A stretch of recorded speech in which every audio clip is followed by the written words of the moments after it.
All right, so what has changed in the last few years? So if we start in Escape, I don't think there's too much that has changed in Escape. Ooh, the coffee shop. Coffee sounds nice, actually. Sounds nice. I don't think...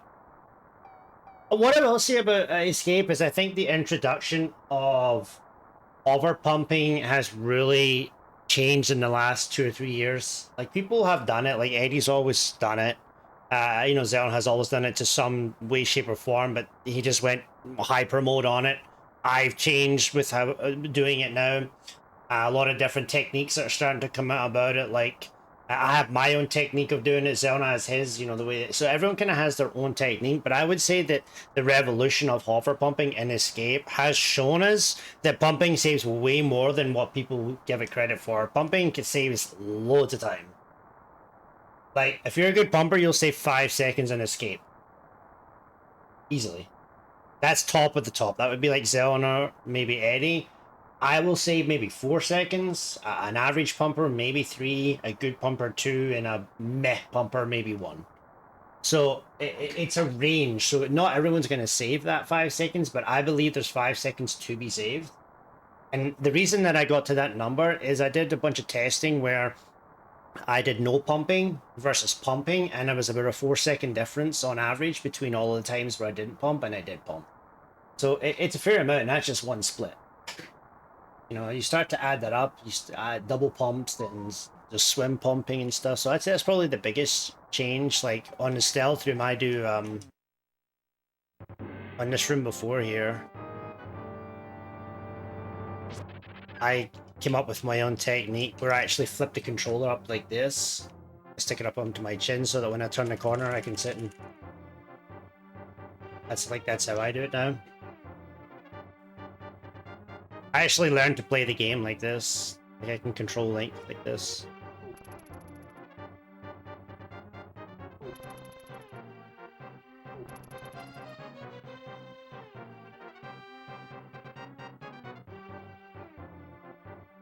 So I would say definitely that there. I don't think there's too much that's changed.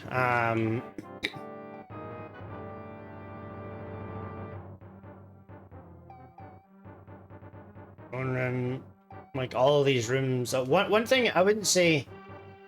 Yeah, I know. Not having boots here is completely different split for sure. One thing I will say that I think is still not knowledgeable. Morning, babe. How are you? To a lot of people is after the snake avoidance room. People still don't know about the bat manipulation. And I don't mean the initial bat manipulation. I'm talking about the second, what the bat manipulation was. So as you turn the corner here, you obviously want to nudge. But as you get underneath the bat, like right here, you want to just come up a bit. So you see how I'm moving that bat? And what that does is it leaves me this clear line here to pump on the way back. So you can pump it all the way back here, like this. And I think that's still fairly unknown to a lot of people. You turn the corner and you just do a quick pump up. Obviously that guy's an asshole. It's just even you can do it later, like right here. See how he's coming at me, but he's leaving me that space above him? Right there. And it just leaves this alley open here for pumping. So I think that's something that I probably only learned within the last probably couple of years for sure. And it makes a big difference. Like from here all the way to here, that's a lot of pumping. It's not loads and loads, but in my world, I think it's loads. And then obviously, in the next room, I'm doing my over pumping technique here as well.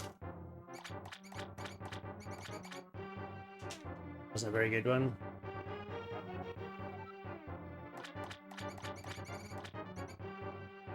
I actually get like a sub 7 here.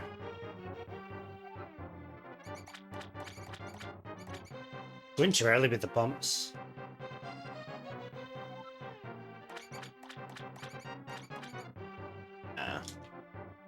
while since I've done this. Might need to open up now.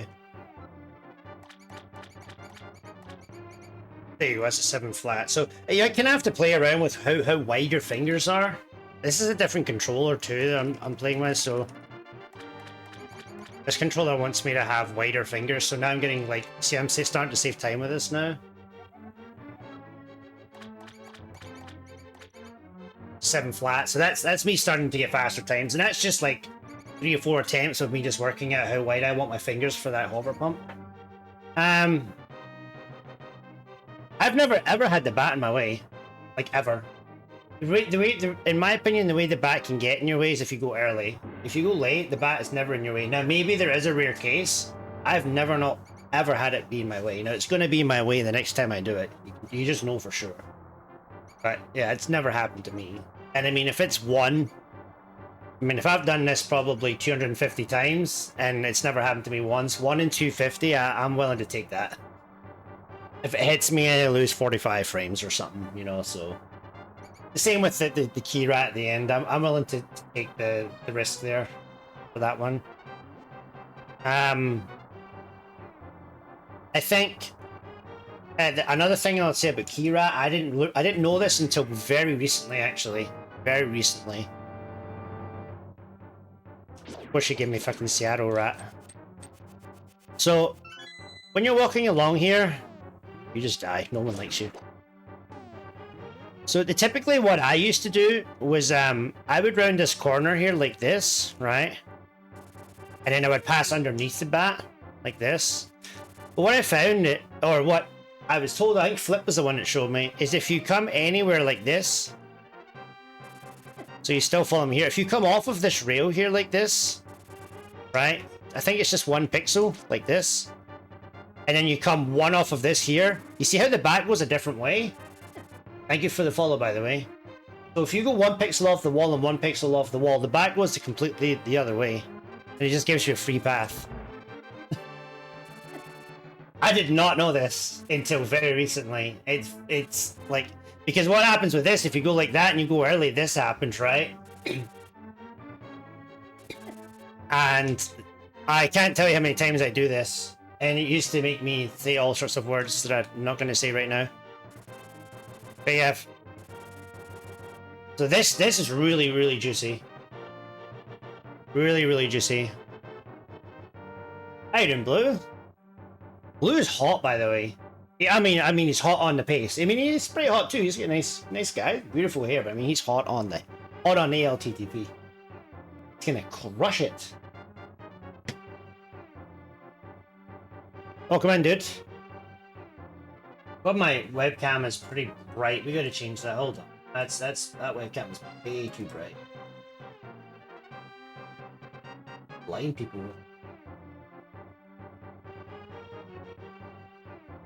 Oh, there. That's a bit better. There's no hoping. There's just doing. You're gonna crush it out. Your sub basically is telling me it's not a hope. It's just do runs and you'll smash it. The next thing I'll say is that I've changed the way that I do this. From this was very recent testing before I took a break. The thought for me was always to go to this wall here, right, and then come back like this so you can pump left, right. But I actually have found it faster to go straight here and then avoid any bats that come with it.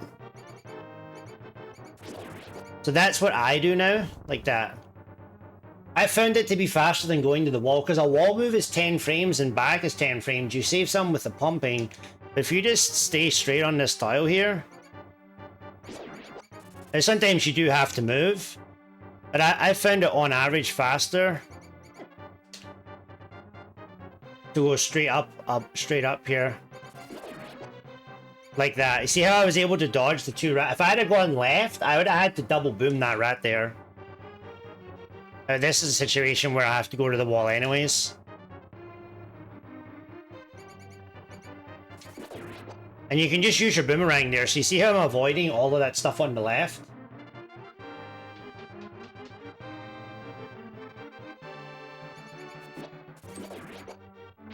So that's just a change that I've made. the wall pumping doesn't save time. Like going to the wall and pumping and coming back actually loses time versus just walking straight up. I'll try and give you an example. Unless you're gonna hover pump it, but I don't hover pump to the left wall. I can't do it. I haven't worked out a technique yet. Why did it? Wow, it just went super dark there. What's happening?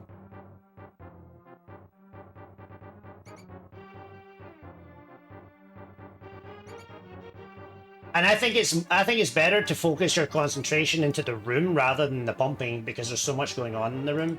Like, let me give you an example, right? Pretty standard. Because that was one rat. That's an 836. I'll try and get one where there's no rats.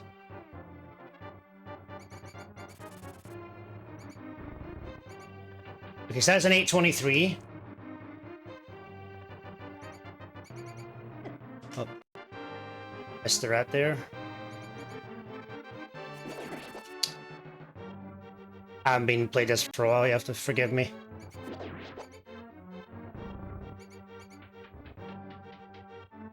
I had to move a little bit there.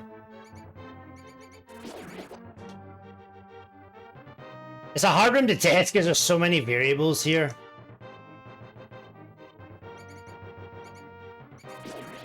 Now what you have to take into account here is that if you go left and you slash, it's the same time as going straight. The only time it will save time is if you get a free pass. So the one that I tested, right? So for example, if I go to this wall here, right?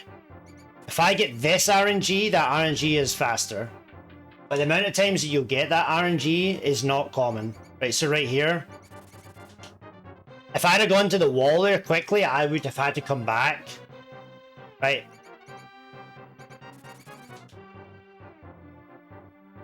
So if I go to the wall early, because what people do is they start pumping to the wall early and then they end up having to go like this. Right, like that's a situation right there. I was all over the place there, right? Again, I'm going to the wall. Rat in my way. I could have dodged that. Whereas if you stay straight, you give yourself the options. Like from here, I can just go like that if needs be. And go late. And typically what I've found is if I have to go right, I'll slash like that. So right is a slash for the bats. So if you're on, I'll make a save state. If you move right, it's a slash. If it's straight on, you can boomerang like this. This is a bad save state.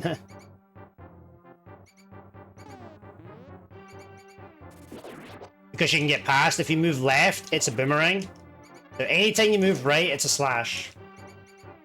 Boomerang. Left is boomerang. Or if you go to the wall, you just don't touch anything at all. So that's just a change that I've made. And I did probably like 20 minutes of straight testing on this. And it wasn't the fastest way to do it. But on average, it was the fastest. So over 50 attempts, this was getting me faster times overall in the room by quite a few frames, if that makes sense. So that's something that I've personally changed. And I think also, if I'm not correct, Eddie actually does this too now. I could be wrong there, so take that with a grain of salt. But I do believe that he kind of changed it into this concept as well. Oh, sorry, I'm too busy reading chat.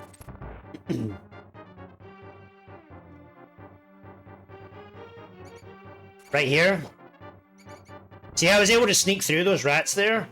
That was an 845. If I had to do it like a double here, like this, and then do a double, you'll be getting into the 85x region. Or 9. A 9 flat. So you see it went from a 9 flat to an 840? That's 20 frames. If I had gone left wall, I would have been 9 second room there. This just leaves you all the options right here.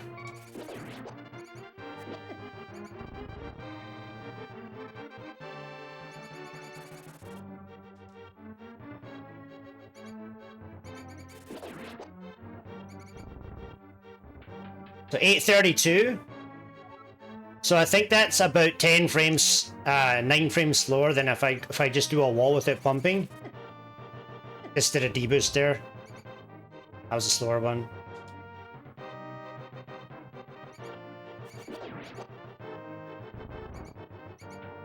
$8.33. It's pretty damn fast. Obviously, you can get 2x if you'd have to pump late like this, and then you run that risk. Right there. That's a ooh, that was a bad one. That was unlucky. So yeah, that's just a concept that I've kind of changed a little bit.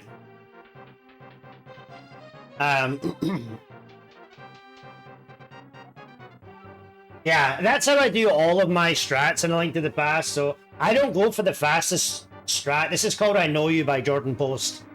I don't use the strats that I do based on the optimal times. What I do is I take a room and I do a strat 15 times, and I do another strat 15 times, and I take the consecutive average, and then I take a fail as anything that's plus 1 second or plus 45 frames, and I give myself a consecutive fail and pass rate on each strat.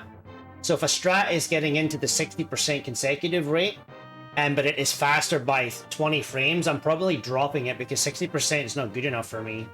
I'm not at the point where I'm going for the world record. I've still got, what, another minute or so, like minute and 20 seconds. I'm not at the point where I need to be doing all of the optimal stuff.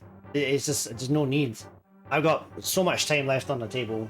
So I kind of prioritize the, not always, but on a lot of cases I prioritize the consistency over the fastest strat. So yeah, I agreed. And that goes for everyone. Like, people at like any level, like 130, the reason that they struggle so much is because they're not consistent. I think people work so much on the strats and things like that, and each room and how to do it. And they don't work on just like getting through the room fast. You can get through the room fast, you know, without doing too much hard stuff and get really fast times. You know. Don't think there's too much else in Escape. Eastern, I think most of this is the same. Entrance, Style Force Room. I can have a really sweaty strat that I can show that I do that I don't recommend anyone doing. But there's drop rates here, right? So this is 50%. So if I get this drop and I get this drop, I actually skip the arrows. And I try and force the drop in the dark key room, which leaves me on the drop in the big chest room, which I fire an arrow and try to get the drop. And actually saves over a second. Saves about 65 frames. If you miss it, you're still fine. You just need a 1 in 8 drop, essentially, to get through the rest of the dungeon. So you're essentially skipping the arrow like you normally would. But I don't ever skip the arrow unless I get these 2 drops. If I get these 2 drops, I always skip the arrow and go for the drop. I don't ever recommend anyone doing it. It's super sweaty. But I've been doing that for quite a while now.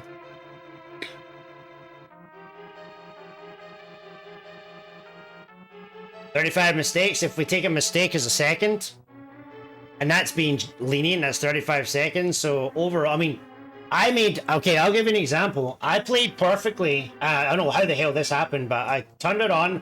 I played perfectly for 29 minutes. I made 2 mistakes. It cost me 20 seconds each. 2 rooms cost me about 8 to 9 seconds each. It's about 18 seconds on 2 rooms. And that's me. I consider myself very good, so... you know, like Circle of Pots just went off the rails, and the double chains in Aga was another one, just was off the rails. So, big chest room, not much there. Dark key room. This isn't really a new thing, but it is known that this is slightly faster to do that. A little bit sweaty, but.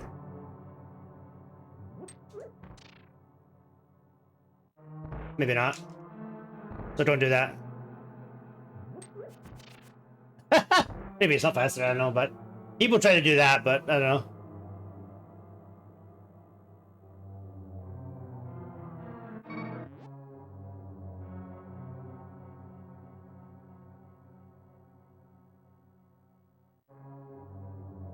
Yeah, I've always been a big proponent of finishing out rooms or segments unless you're practicing a specific timing to see how fast you can get a room. I think it's important to always finish out a room, even when it goes off the rails.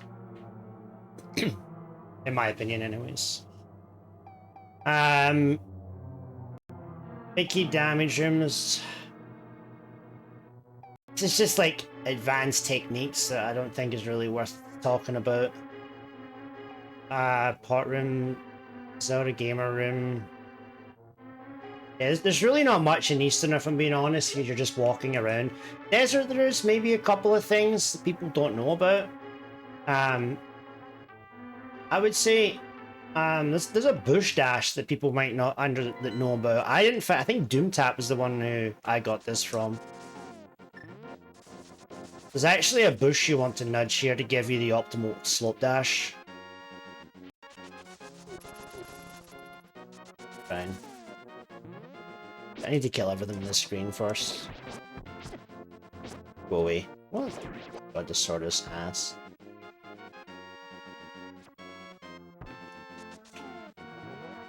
You actually want to nudge off this here.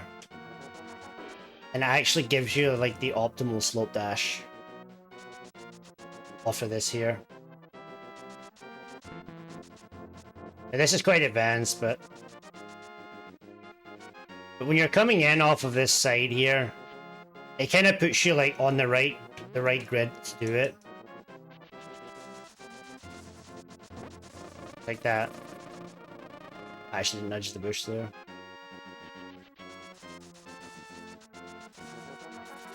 Just a slight nudge there.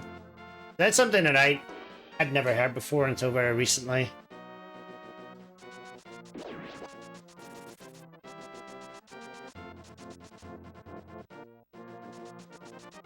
I always roll cancel this to get myself off of like this grid here for bonking.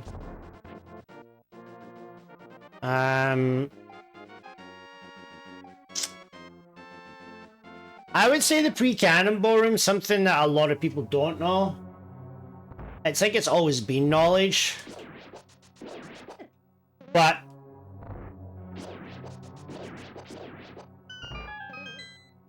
so if you get a 523 in this room, you do not fire the laser. And this is a really good exercise on movement.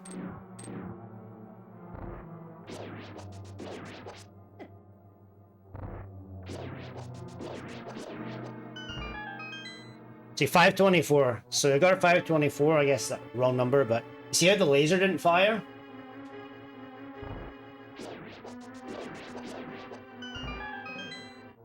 Oh, 524. I think 523 is a number where it never fires, but 524 depends on your movement. Right there, yeah. So 523, no laser. Yeah, sounds good, Riku. I'll just put it on YouTube later. So I always think this is a good exercise because this is a really difficult room to get a 523 on. Even from myself.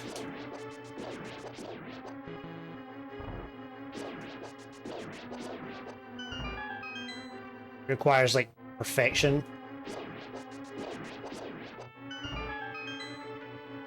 So I think it's a great, really good practice room. It's really difficult to actually get this, but this works on a lot of things. Like you're coming out of this room, transitioning up to upright is kind of like, this is a really hard. I was going to break the whole thing down. You want to come out the room, and you want to actually, you don't want to hold up because you'll drag, right? So you want to come out the room, you want to turn up, and then you want to start moving upright. But you don't want to do that too early. And then from here, you're switching to like down right, but not too far.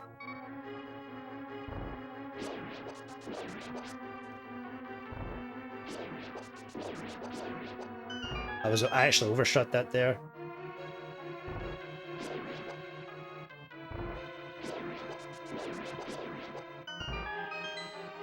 $521.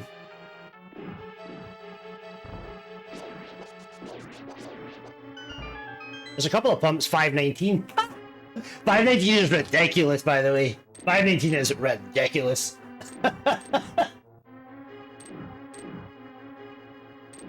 But yeah, just to show you what is possible in that room.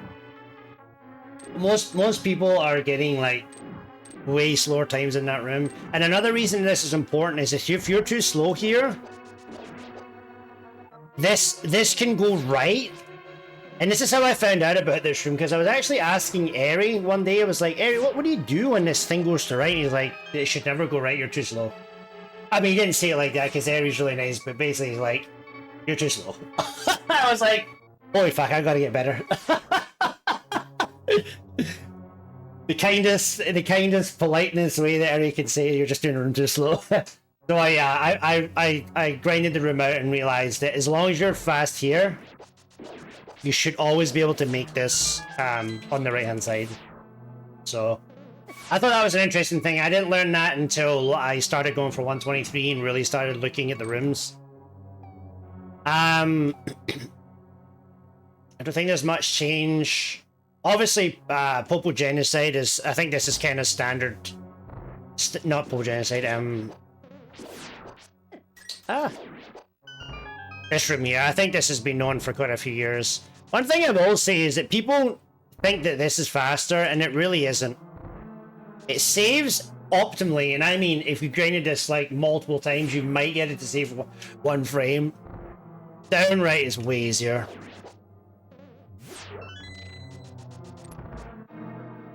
So just downright out this door here in diagonal.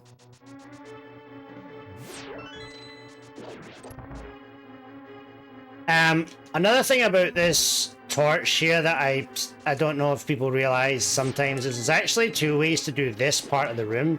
You can actually nudge off of this here, like this, so off of this lamp. You can also nudge off of this pot. So this would be off of the, well, this would be off of just the pot, for example, if you move further left. And then this would be stopping early and nudging off of this. So if you were up like this, you could still do this, like that. So there is two ways to key dash that door.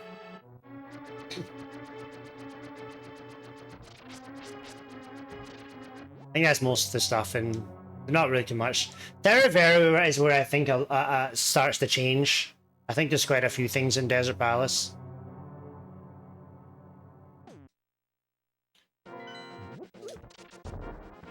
Goodness me. This is not the screen I want to show.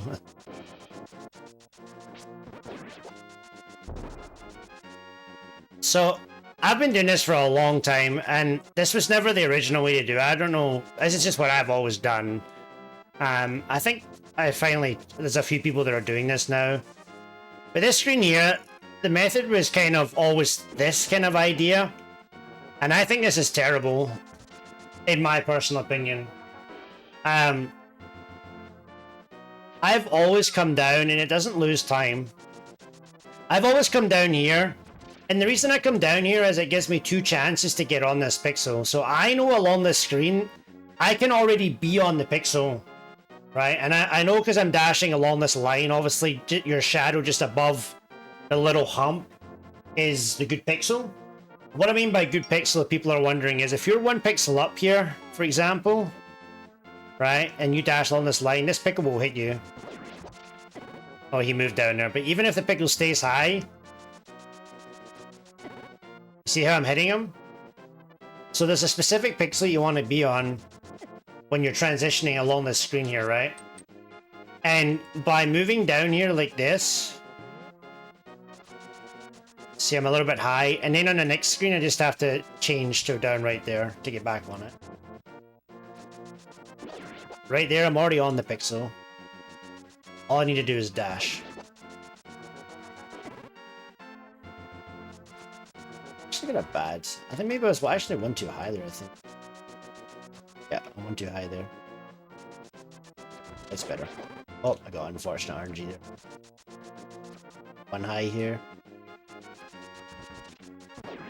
This guy's an asshole. Also, change to your boomerang. So, maybe that's something that's... I think that's almost... I guess that is something that's maybe the newer that I forgot to talk about. So, Once you've done this fight here,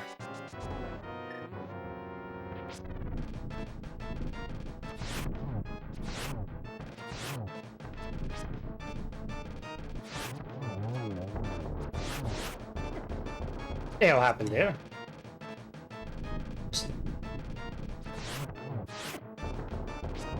Okay, here we go.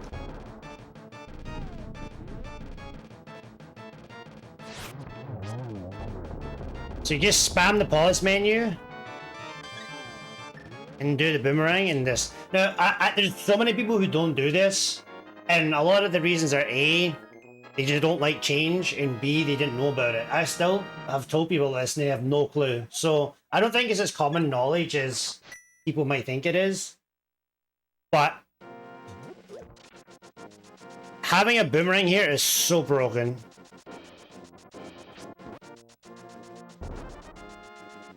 It does lose time. He's not wrong.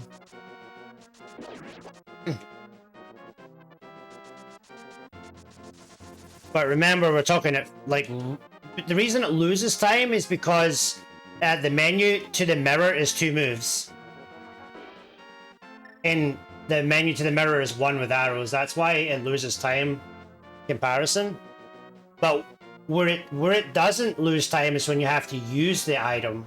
So if you have to then waste 2 arrows, right? So if you have to hit 2 pickles, for example, or sometimes you have to hit 3 pickles. So you're wasting 3 arrows. That could be a drop that you need later on, which could cost you 75 frames. So yeah, it does lose time from an optimal perspective, but the bigger picture is that if you have to use this boomerang, for example, right, sorry, it would be 2. So right here, if this was in your way and you had to boom this guy, so the strat is if you have this guy in your way, you want to cancel up, boom him, and go back down again like this. That would be one place you would use it. Second place you can use it is on the pickle when you're going to the old man cave. And the third one is when you're doing the actual spin speed, you can use the boomerang to knock the dead rock out the way, although that one is rough. So I would rather preserve my arrows for the sake of a few frames. I think I'm going to say it's about, for most people, it's going to be single-digit frames. Nah, it's not. That's why. For me, it would be about 7 to 8 frames. For most people, I'm going to say 15 when you add an extra menu movement. So anywhere from like 7 to 20 frames, depending how bad your like. If I do, have we got idle frames on here? 5. 13, 7 frames. I was right on the money for me. So 7 frames is how much extra it costs me to do 2 moves. Whereas a lot of people, that extra move might be 20 frames or something. So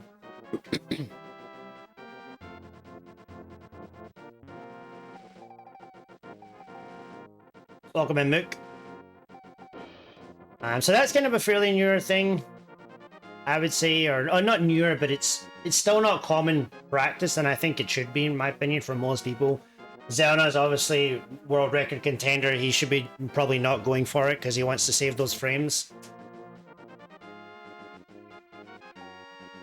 I don't think I would ever change this. Even if I was going for 122, I would still menu to the boom. There's just no way. I think it's too valuable.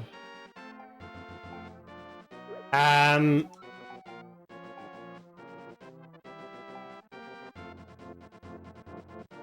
think there's too much on Death Mountain.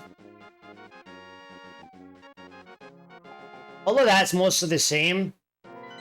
Something that I think is, again, I think is very underutilized is the menu to the lamp here.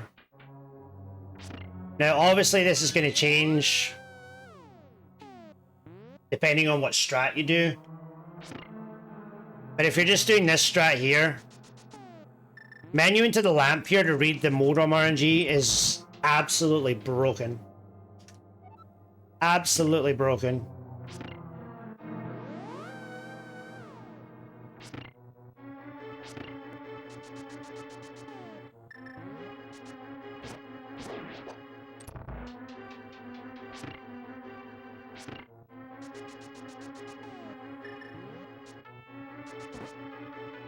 There's lots of different things you can do here.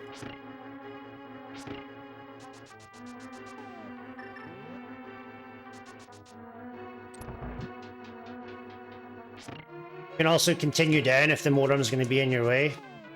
Like right here. I tried it. Didn't get lucky, but...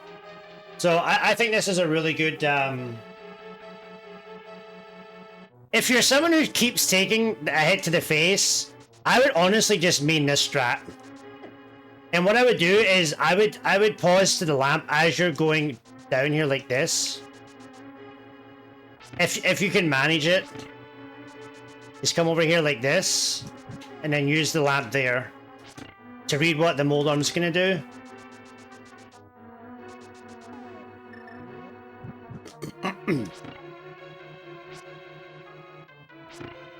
If you can read it that quick, that is. I can read the RNG pretty quickly. Like right here. See how I'm using it? I actually deboosted there, but you see how I'm using it to get a last iframe hit on that mini mold arm?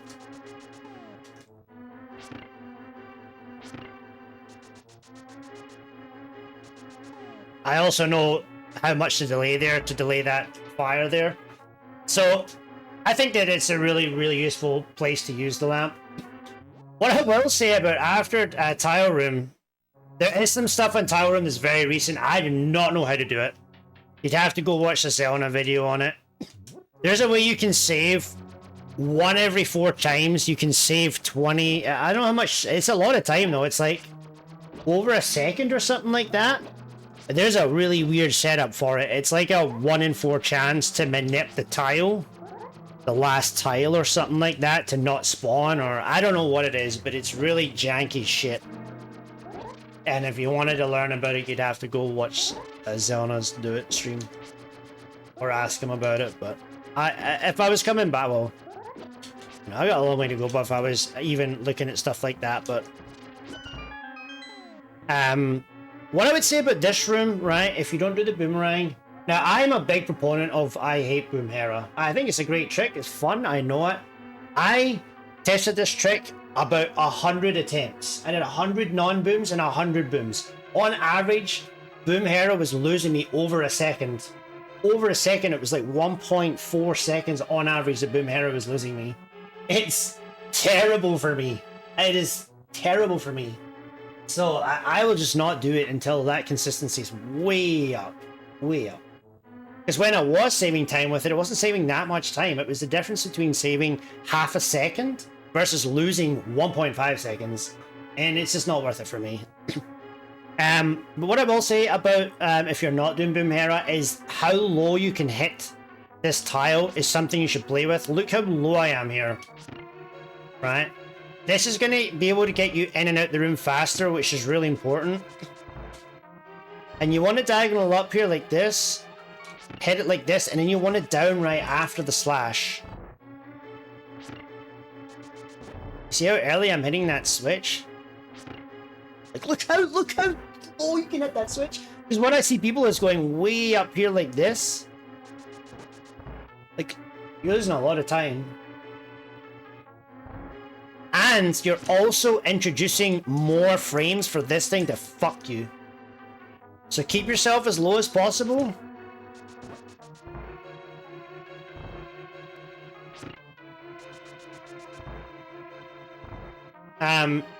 You wouldn't have the boomerang, obviously, so, you know, we would have the lamp in our hand. No, is it lamp? Yeah, we'd have the lamp in our hand going in here.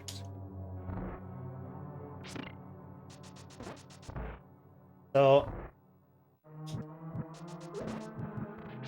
Another thing too, that I think this is a room that is probably one of the most difficult rooms in A Link to the Past to do optimally, and I think people make it really hard for themselves. So when you're coming down here, you want to switch to a left, and you want to drag along this torch here, and this is going to give you the perfect line to light this torch here. See how it's giving me this perfect line? If you're just doing something easy, you know, you can just essentially light both torches. Like that. I mean, that's really easy and that's really fast. Like, you can get really fast times just doing that. If you really wanted to. Grind it out.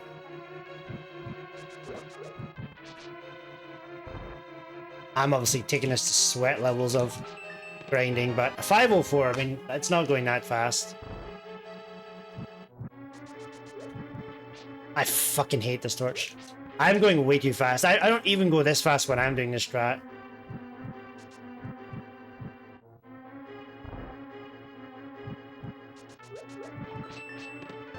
.506.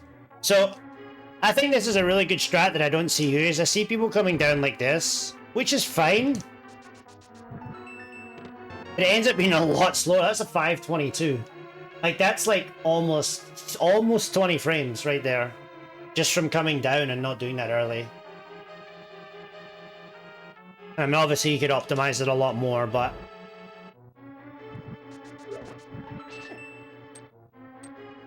obviously, optimal would be something like this, where you lamp dash across.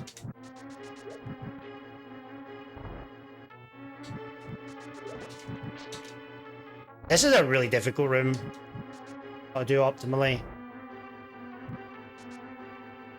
I'm going way too early.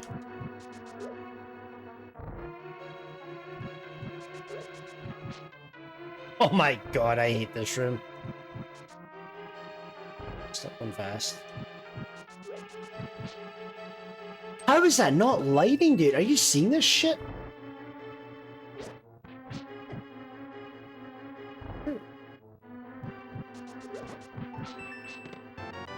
I guess if I can give you one piece of advice from watching me be very inconsistent in this room, don't go too fast with your torch lighting and your directional changes. Just...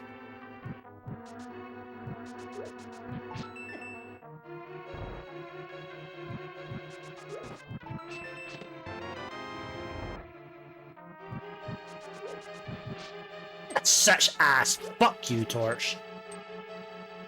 Unbelievable. You gotta really jam yourself right in there, so I'm cancelling a bit too early with my dash, which is actually causing me the problem.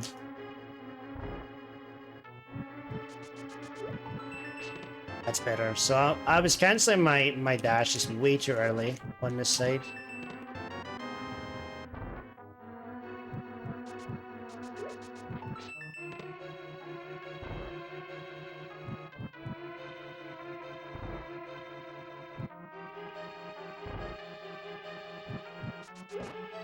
My goodness me. I'm actually working out things on my own here, so I'm just... Okay, did anyone see the change that I just made? I'm just curious if people can see this in real time. Did anyone see what I was doing before and the change that I just made? Let me show you the difference. I'll show you 1 and 2, and then tell me if you spot the difference.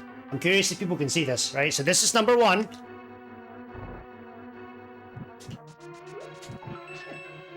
Okay, that's number 1. This is number 2. Right there. Did anyone see the difference between that? It's a very, very important difference that I just made there, and it's to stop a big problem that's happening in this room.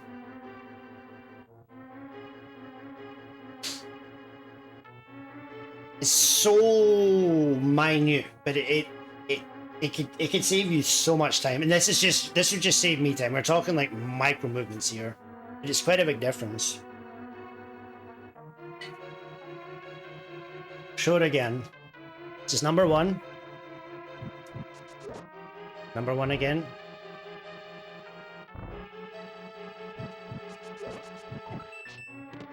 Okay, that was number 1. This is number 2. Right there. This is number 2 again. Anyone see the difference between 1 and 2 there?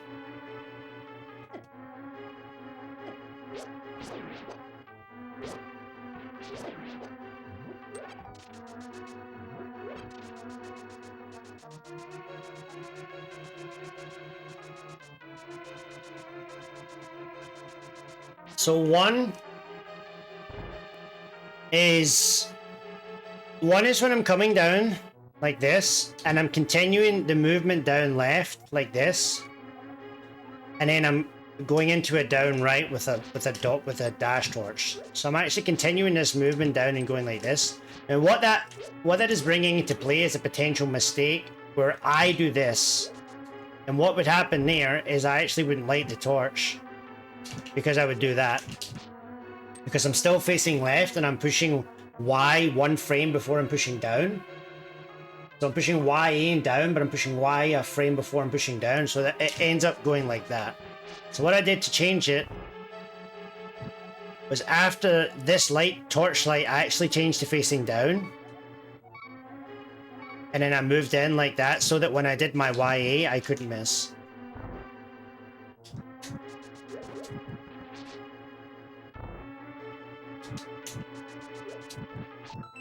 But I hate this torch room so much. So I thought it was kind of interesting to see if anyone could see that there. If you want to practice movement, this is one of the best rooms to practice dashing in. So kill the Stalfos. Oh my god. Hi, Stalfos. So kill the Stalfos. And this is where I would practice roll cancelling. So I'm going to dash around all the torches here.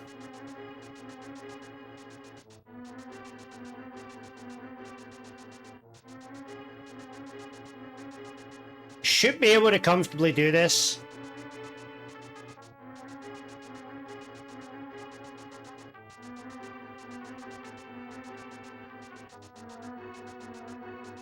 And you can get real fancy. This is a bit harder.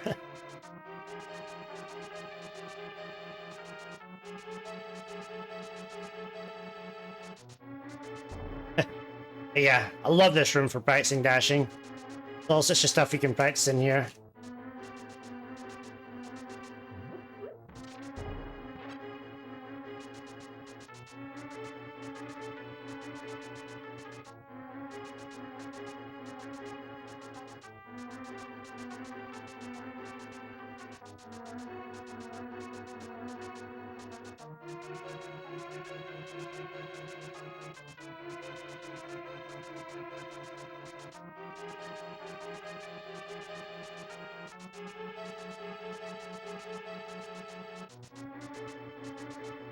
So I don't know. I think that people should spend a lot of time practicing in this room if you want to get better at dashing.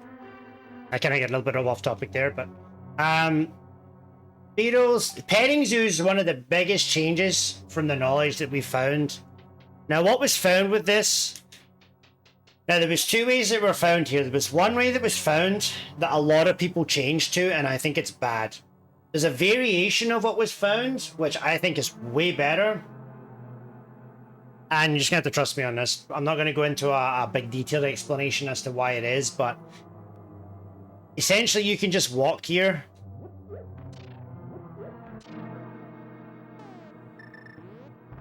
And what will happen is this spark. If you do the walk variation, that spark can screw you.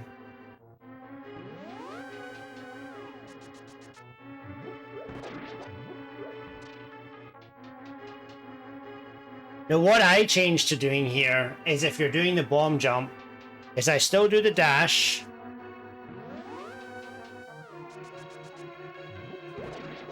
And I actually dash down here like this. And this spark will always be by you. And this spark here is the big change. If you do the room regularly and you're on a different cycle, this thing can screw you. Let me show you an example of what I mean.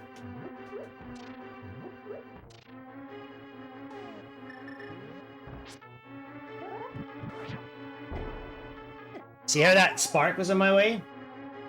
That's because of the time that was spent on the tile with the mold arms, but you can alleviate that by locking the spark into place by dashing down the right side. You can do it with a walk, but it's not consistent.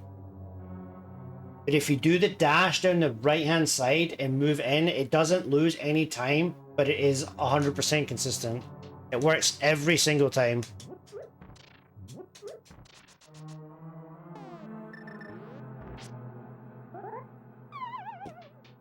I was trying to move myself left there. You don't do that. You move left after after the bomb jump, not before it.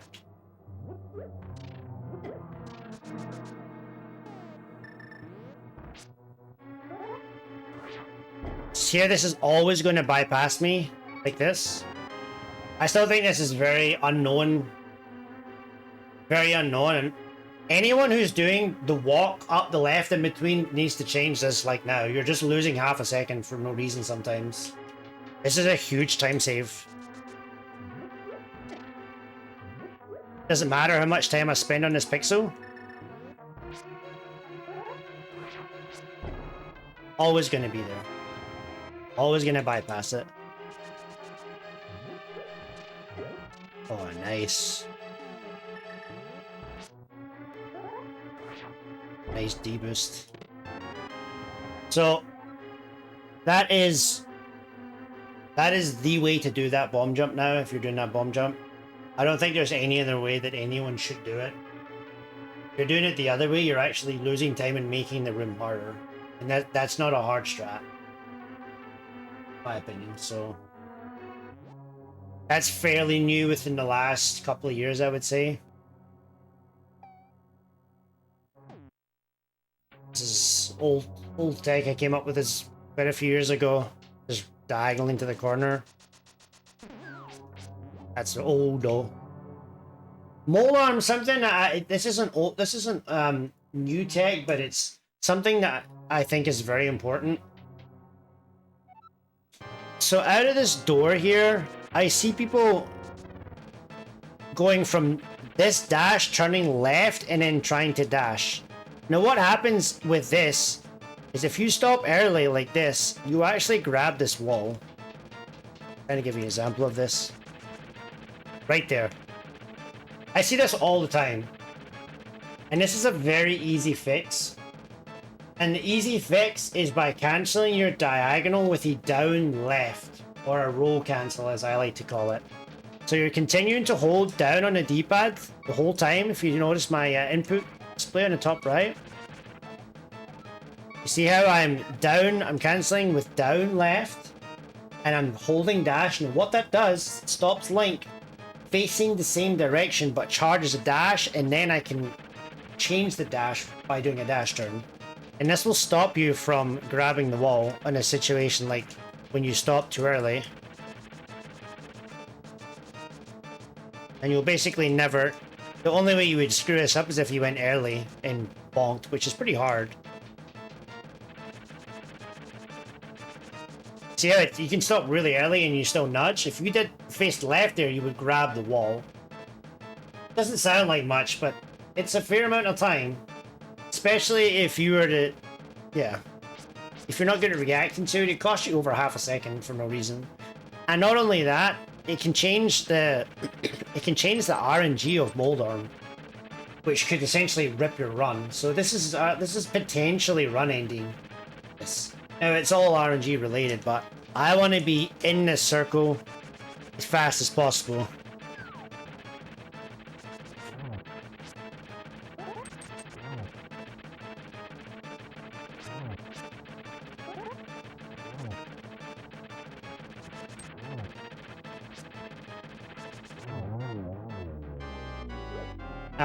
Agate Tower.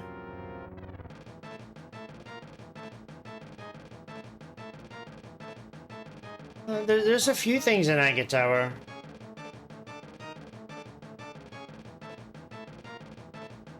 It's there's a few concepts that I think that are around there that that have been around for a while. So one is preserving the arrow, for example, which I do on occasion by skipping this. And I do the beam crab, and I don't think this is utilized enough. Now, it depends what kind of level you're at, but if you're at the level where you're 127, 126, 125, if you're anywhere near that level, I think you need to start thinking about your counts, like your arrow counts, your bomb counts. Like it starts to become important because you don't want to leave yourself short. If you leave yourself short here, there's strats you're not going to be able to do that save a whack of time, and there's pots you're going to have to grab that lose a whack of time. And we're not talking like a few frames, we're talking like 2, 3, 4 seconds. It can really amount to a lot. So the spear guard uses an extra arrow with the 5 arrow strat, and if you screw that room up and you need to do an extra arrow or two, it could be 7 arrows. So having arrows going into Aga Tower without having to grab extra is paramount. So, for instance, it's only, I believe, 9 frames of difference to skip this bird and just do beam crab. And it's actually easier too. Beam crab, if you're wondering, is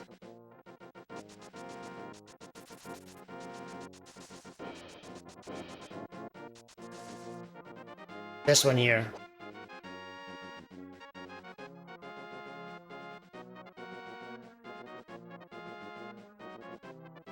So obviously you would do your normal route, skip that bird, and then do this beam crab, and then go down. And it's been a while since I tested it, but I believe it's 9 frames of difference, which is nothing. But if it saves you an arrow, or maybe, you know, when you're down really low, like 5 or 6 arrows leaving Hera, if you have to grab that pot's like 90 frames. But if you just save yourself 1 arrow and you're able to get through Aga Tower, you'll save that time.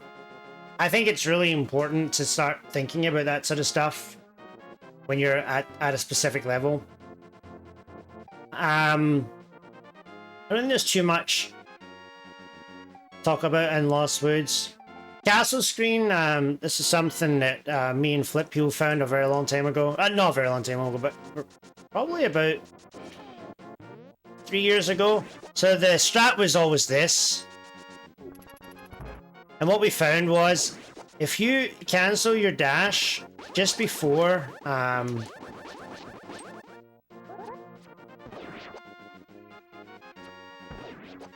if you cancel your dash anywhere over this heart, so the exact pixel is halfway over, so it would be, as long as Link's ears past the halfway point of the heart. Now that's being exact. As long as you go down just the right side here, it doesn't lose any time really. And it's way easier, because I don't know how many times this has happened to me when I've done this and then had to like re-dash where I've gone too early and then had to do this, or I've gone too early and then like bonked into this bridge, or like there's just lag that happens here like that, and then, you know, it's a really tough screen. And when you can just go down the right hand side, as long as you're halfway over that heart, you know, you can take it out a bit safer and go really over it like that. And then you want to diagonal up right onto the stairs, and then you want to tap A when you get to the top of the stairs. Like that. And that will stop you getting the stair drag. Like that. So that's probably 3 years ago or so we found that. Quite a few people switched to it now.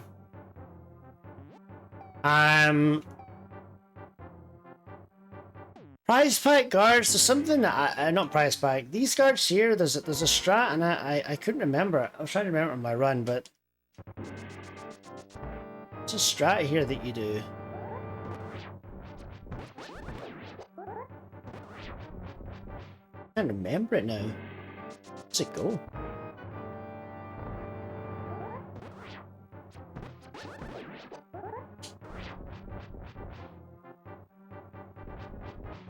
I can't remember how this goes.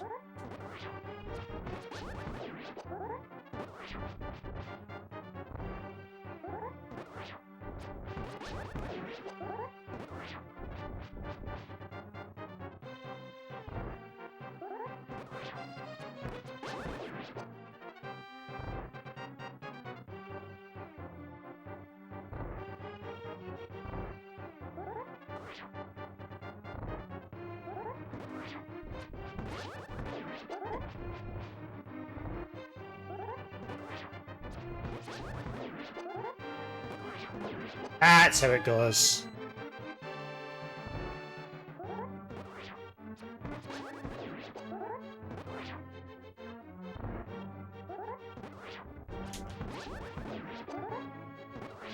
I mean, in fact, that's not how it goes. I can't remember how that goes. I was trying to remember. There's a strat you can do as a backup. I have to look it up, but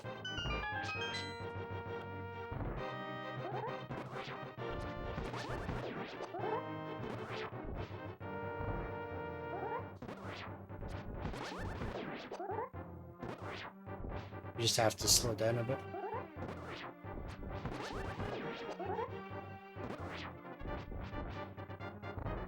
I'm just doing this completely wrong.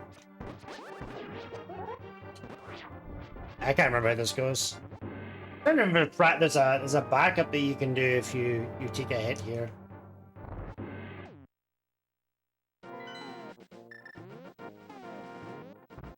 I have my own backup that uses 3 arrows, but I want to save the arrow here.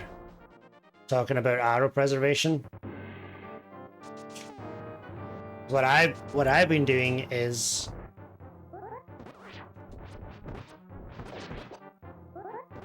that's what I've been doing, but there's a strat that uses 2 arrows. I also like to slash left here. This is a really good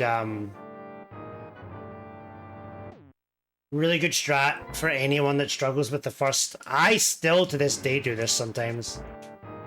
Sometimes what happens is people do this and they release too early and it's just game over. Or they do this and then it doesn't die and they're like, why did it not die? You want to solve that quickly, just go left out the room, up left, and then just slash. And then you can just go as far up the rail as you want. Like that. If you don't do that and you go too high on the rail, you actually poke them like this. If you're wondering why that's happening, you're actually poking the guard and then releasing the spin. So you're going poke, release. But when you do it in real time, you wouldn't realize you're doing it. So, and then if you're like, shit, I poked him, now you're going to go too early, well that happens, so. I really like the left out the room here. This is nothing new, but it's just something I wanted to point out. And I'm going to have to look at that other strat later. I can't remember how it goes, but if I can find it quickly.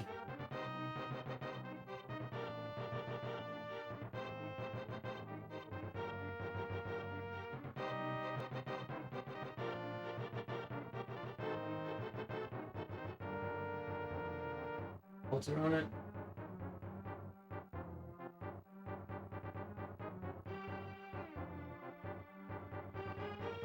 As you.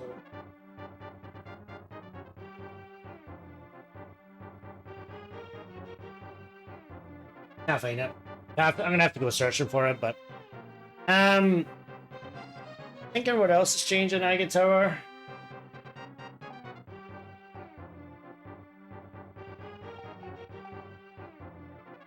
I was talking about the extra arrow. I don't know how long this has been around for, but the concept of using this extra arrow here.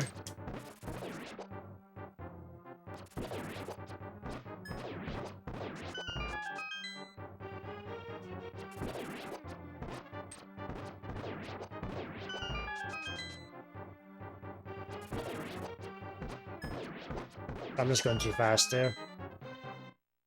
So this is something I didn't learn until probably about a year or so ago.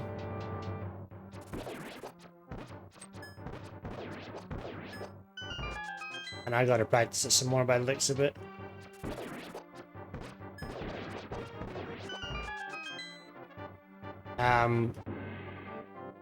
Obviously you have to practice all the RNGs, so it's not something you can just... I think this is...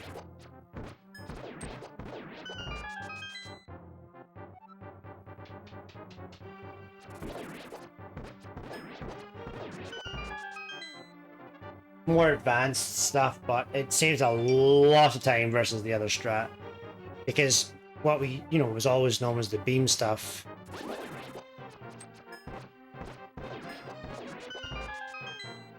But not necessarily the arrow stuff. I don't know when the arrow was finished, probably a long time ago, but I wasn't aware or I never really did it till...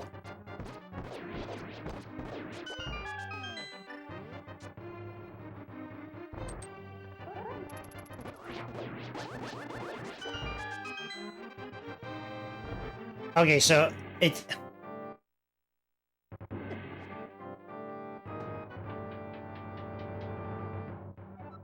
It depends on the RNG. This is a very difficult room. It's not something I probably recommend learning until you're like way down in time. Because you have to react to this. So if he's going down, you go left. And if he goes left, you go left. If he goes right or up, you go right. This is left and down. If it goes right, I would go right. Then if it goes up, you also go right as well.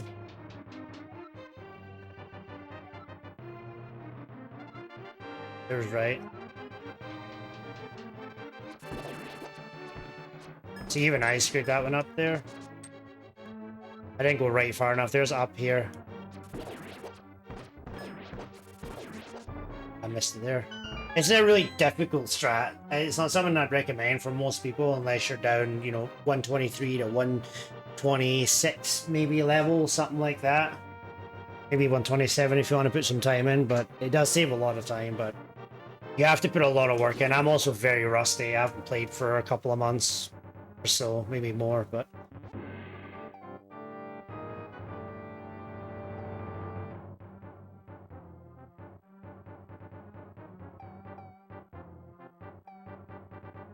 I think there's much else in that guitar, to be honest. Or I'd say the big one,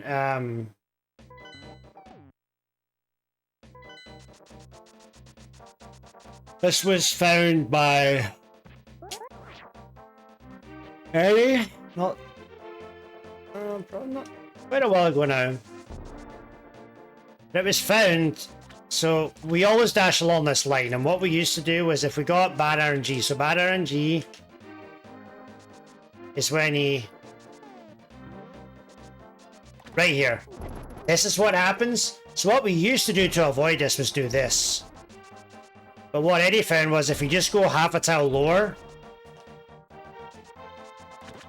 you will avoid that second bomb. See how you go right through it? It's kind of a weird one.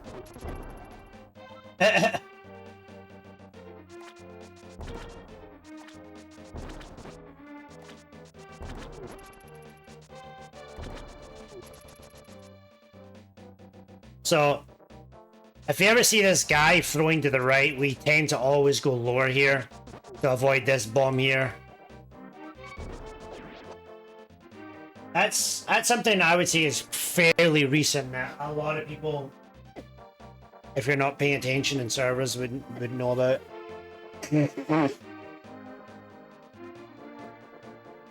I don't think much has changed in odd.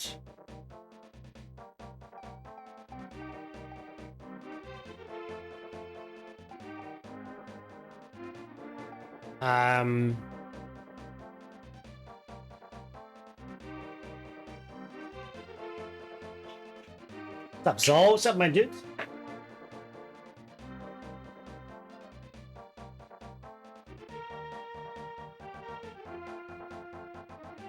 That Supreme sweater.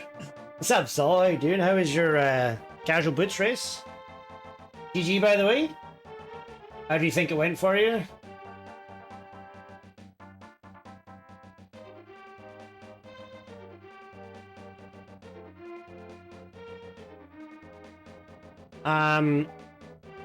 Yep, 2-0. Oh, big swinging out there. Thanks again for the raid, my dude. Welcome in from Zol's stream. This is Z3. We're going through a bit of the history of NMG, what's changed, what strats have kind of progressed, and the concepts and how they've changed over the last few years. So, kind of what we're doing at the moment. I would say one thing that is... I wouldn't say it's changed, but I'd say it's something that I didn't realize until earlier. Is you actually want to fire this arrow up the left side. I never knew this until very, very recently. Almost quite embarrassing I didn't realize this. Because you want to get this arrow out so that you can diagonal as quick as possible. What I used to do is I would go all the way over here like this. And you see how I'm wasting diagonal movement here?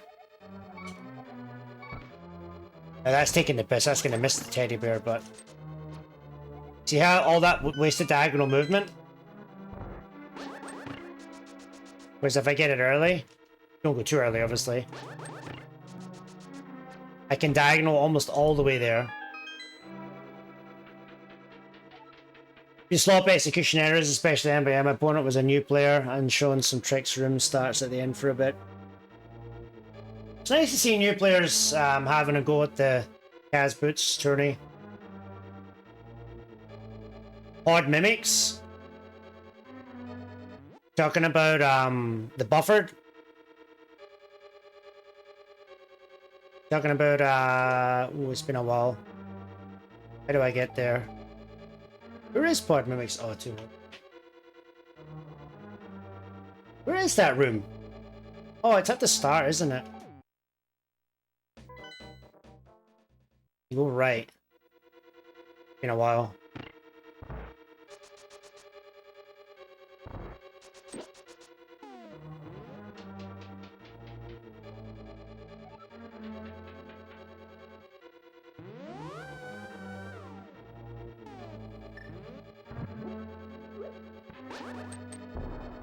Is it a new strat? Oh no.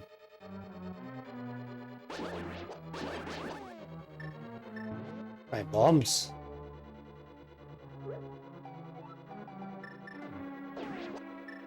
I don't even know what you're talking about. Oh, this is if you don't have any arrows, right? I've always done... It's been a while since I've done this, but...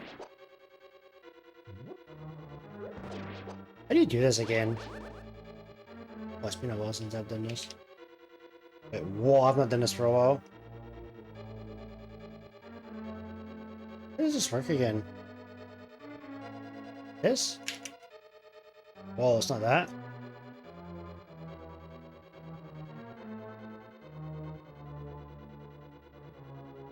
Like that? I haven't done that for ages. Buffered's really hard. I don't know how people do it buffered. Way easier to do it unbuffered, in my opinion.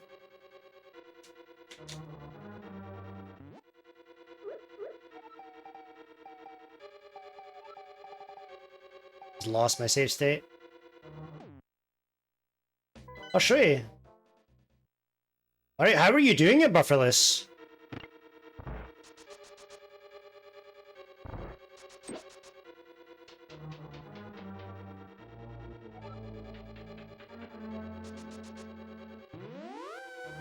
The hell is the Yagamoth way?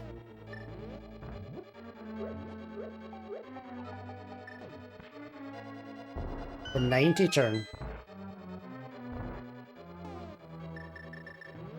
No quick swap.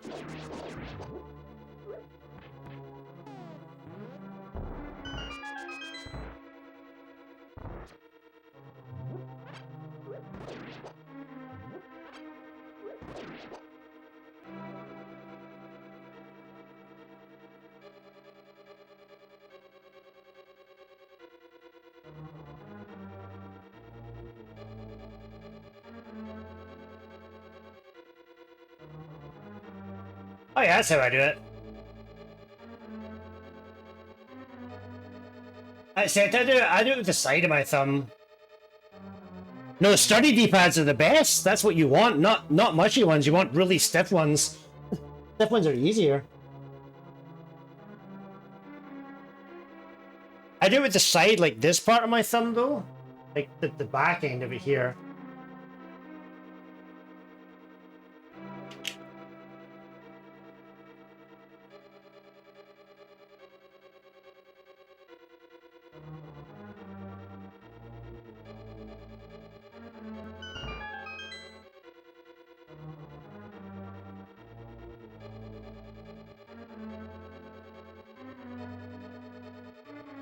I just need to practice it.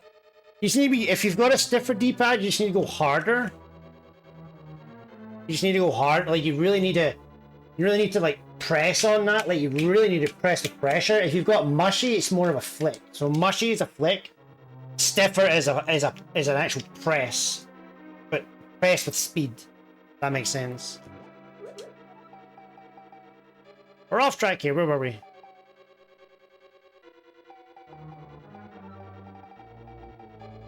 Turtle room.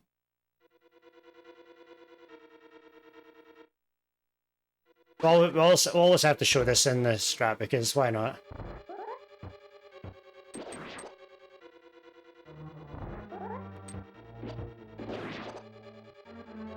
Where else have done this strat? It wouldn't be a bitey video if we didn't have bitey turtles in it.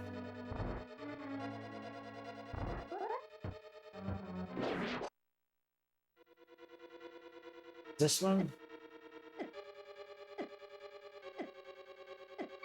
What is this? That's just nonsense. That's nonsense. Who's doing that? No one's doing that. There's absolutely no one doing that in a run. I can tell you that right now.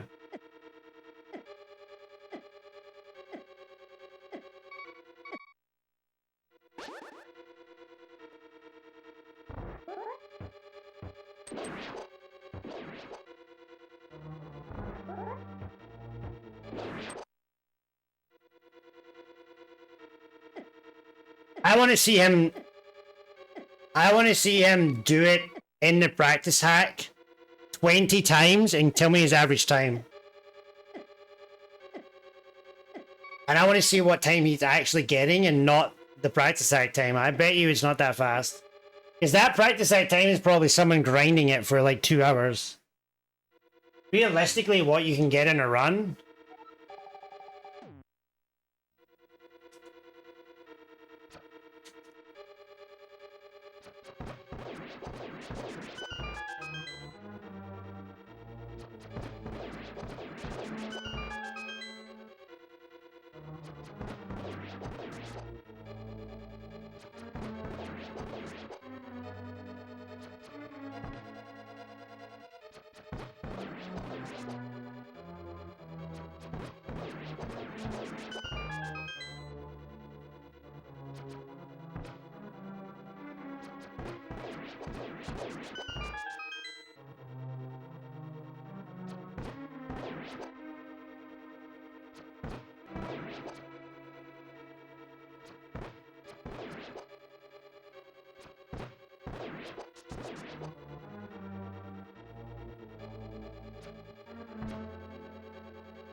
I mean, I can consistently get a 5.0x with this strat. Which is like way fast enough for me. 5.02.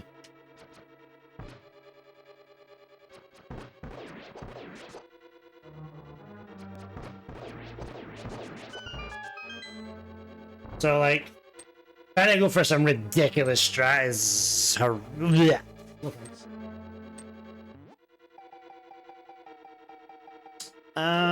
I don't think... I mean, if people can do it, fair enough, but can they do it? Can they do it 9 out of 10 or 19 out of 20? But if someone can do that, then fair enough, I'm happy to be... I'm gonna have to watch his stream. I can go look at his last 10 runs and see how successful he was in his last 10 attempts.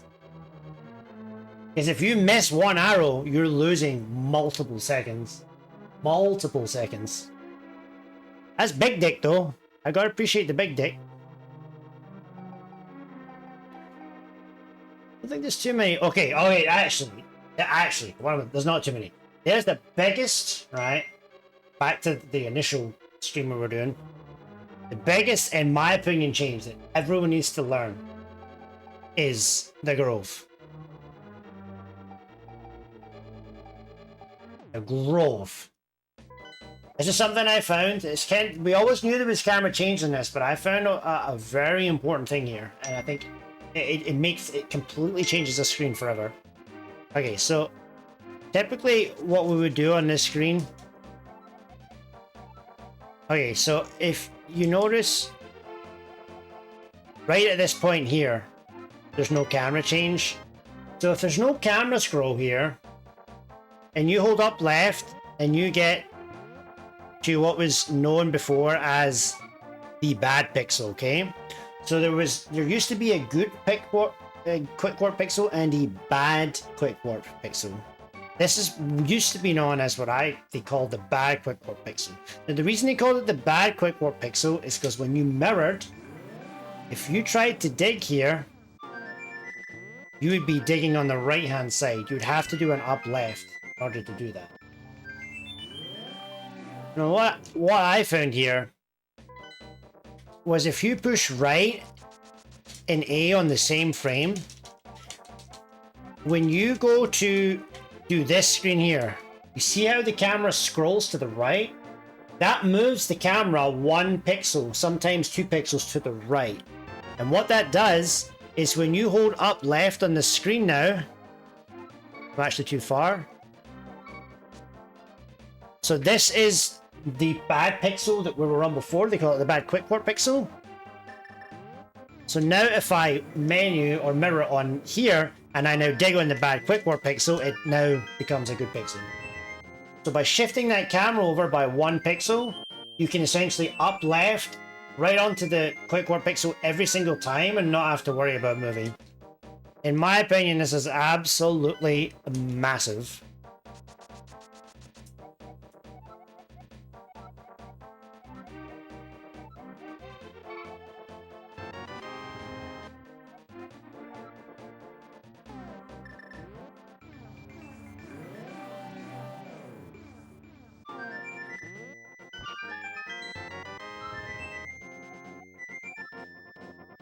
So I think that's pretty huge. I think that's, in my opinion, is the biggest change that could be made. And even this was found, like, I found this not that long ago, like a year ago, maybe. Other than that, I don't... One thing I will point out about Usain Bolt, this is getting pretty heavy duty with the tunes.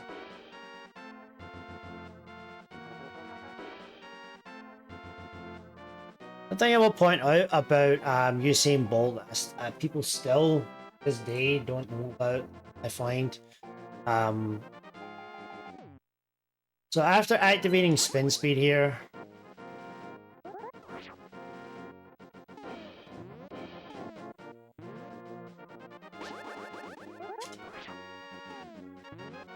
what you want to do is you actually want to come up above this flower patch here. And the reason that you want to come up with this flower patch here is if you're not fast enough here,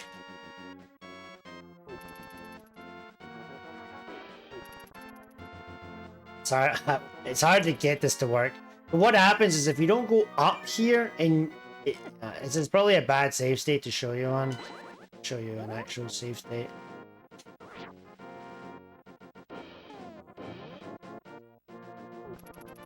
He can actually hit you out of your dash. And it's not common, but he can hit you. And the reason that happens is if you don't move up at this screen here. Because you want to move up. Because there's a point at which he's going to start being baited. And if you're too far left... Right, he's going to start his attack now. So he went down. Now he's gone left. Now I just squeezed past him there.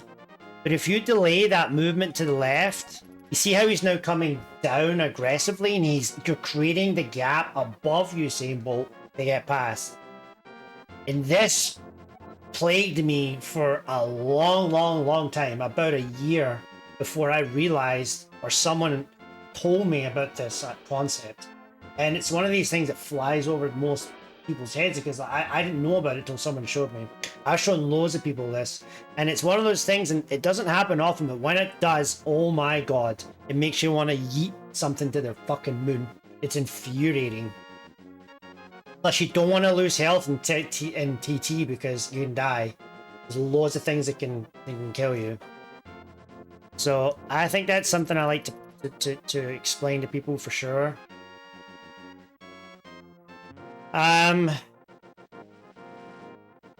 Yeah, it is hard to grasp in videos, you're right. One thing I think is important to mention after the warp here, and not after the warp, after activating flute, I actually like to activate, I like to come in with my dash, and I actually like to cancel like this, and actually flute right here. And the reason that I flute here is I like to dash turn here, and this keeps me on the grid. And this gives me a perfect pixel to dash on.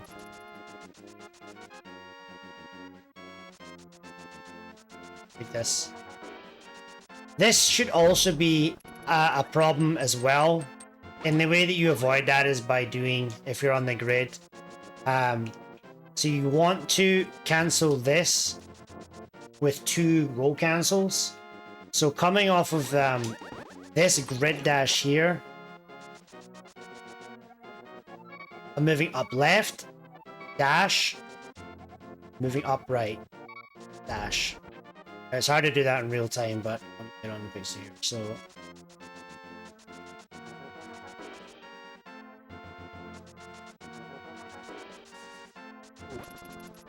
I would say Usain Bolt is also another one. Not Usain Bolt, 3 Musketeers.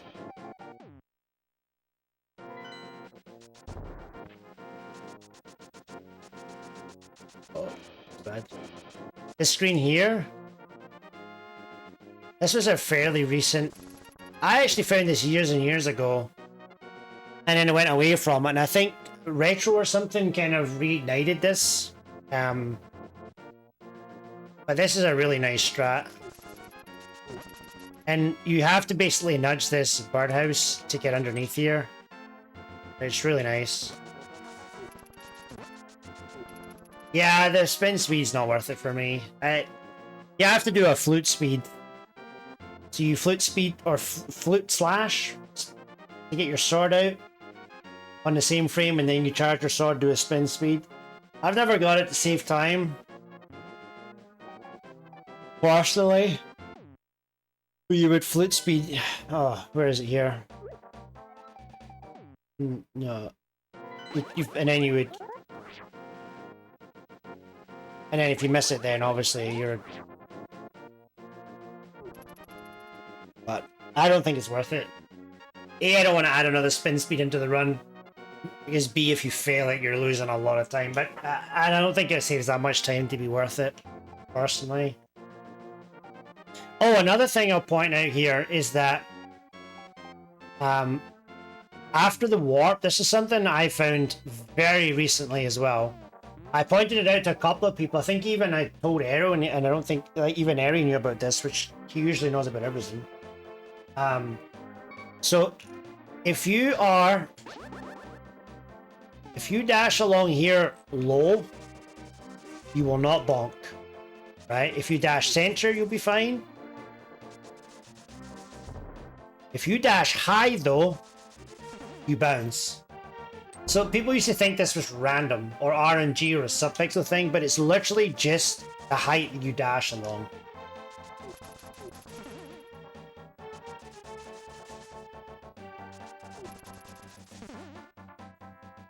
So you want to just stay low here. And what I do is I use the flower patch as kind of a guide. As long as length ears like no higher than this point here, then you're fine. If you go higher than this, then you want to cancel like this.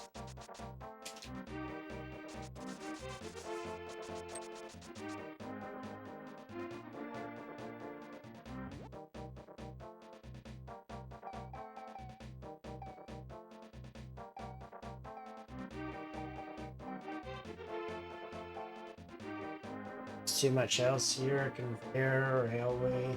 One thing I will show is on the way back, the basement. It is a very easy way to do this screen here.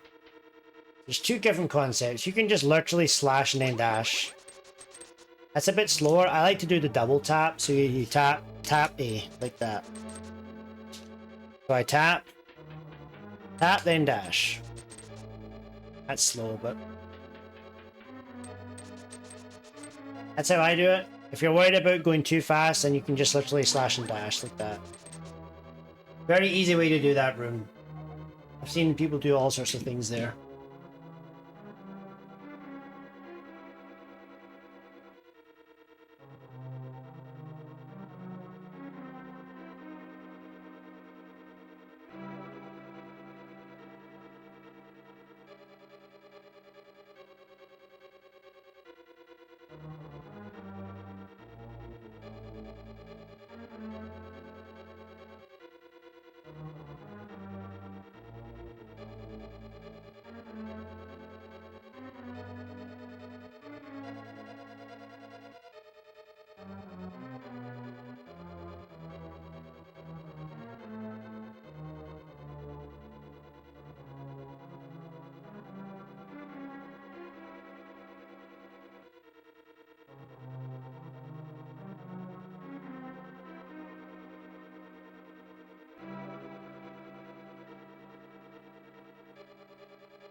Pins are getting around.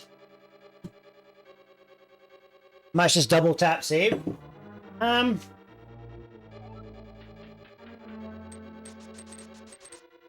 609 versus 615, 6 frames. I mean, you can also do it like this if you want. But this is why I don't like this strat. Because you have to actually do a timing here. I hate this. I don't know how to time this.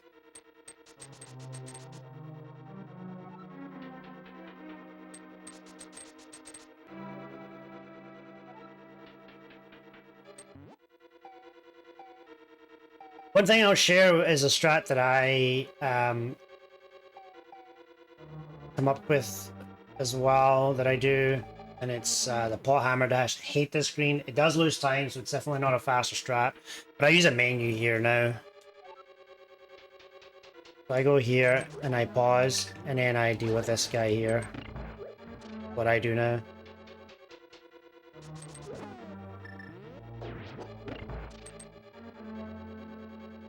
So that's what I started doing now. It only loses time if the Stalfos is up in your way. If he's not in your way, it loses no time. I absolutely hate this strat. I can do the strat, but I don't like it. The reason I don't like it is because it's not consistent for me. As I do it every single time. You can't fail in practice. The problem is in practice it's different. In runs.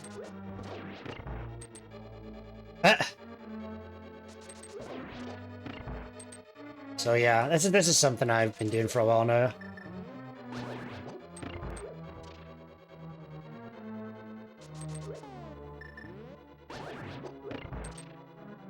I love it. Skull. Cursed Dwarf. Something that Flip taught me a long time ago. I guess I can show it. I came up with my own variations of how to do it. But if you pause anywhere before this bush, you can talk to this. You can talk to him here. So as long as your shield is covering the brown patch, like right there, you're fine. And if you get to here, you just slash and top. So how this looks in real time is like this.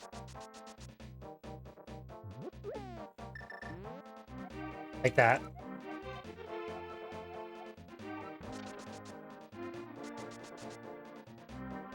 So you basically use the visual cue of the pause. Right here, I would slash, talk to him like that.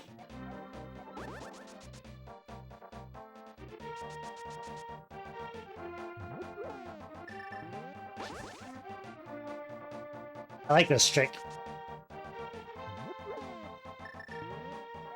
So right there, I was short, and I pushed A in left on the same frame to move a pixel and talk to him.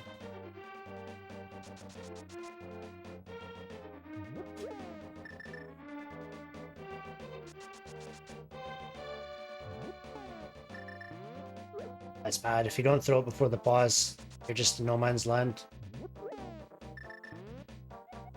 So I kind of really like that. Flipio taught me that one, so thank you, Flipio. I came up with this little backup as well, if you go too far. Tempered. One thing I'll show about getting tempered. I don't know. I don't know if this is where the concept of Doom to slide comes from, but you know, we mirror here, right?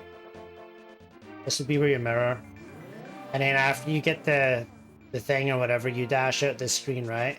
And what Doom does is, because you're not always dashing along this fence, and if you're a little bit higher here, he transitions right here like this. So as soon as he transitions this screen, he holds up right, and you get like a free diagonal here, and then you're on a higher pixel, and you're gridded again.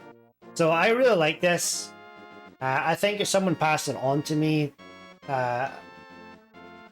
show how that works. So I thought that was pretty cool.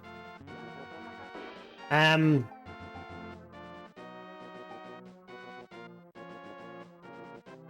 don't think there's any revelations between Hellway. Something I did this. I found this myself a long time ago, but I also found out recently that Louis found this way before I did, and I found that out ages ago. And I guess people used to call us Louis torches, and I came up with this same this happened a couple of times. I came up with this concept, and then I've been using it for a while, and then someone posted something a while after saying, has anyone seen Louis torch? And I was like, oh, I do that strat, that's really cool. So Louis came up with this strat a long time ago. How this looks like is you just walk out 2 fire rods, you dash turn above this mummy, and you keep yourself gridded the whole time. You have to dash turn, because the dash turn keeps you on the grid. Love this strat. Love this strat.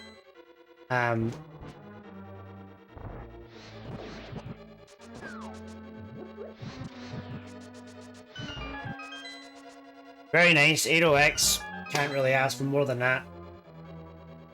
It's not optimal by any matter of means. You do lose time because you lose refill time because of the... you don't get this magic pot. Typically with this strat. I don't know if you can get it or not. Yeah, you don't go for this magic pot, so it does lose around 15 frames because of that. But I don't really give a shit about that. I'm more about consistency. This room can basically end your run, so...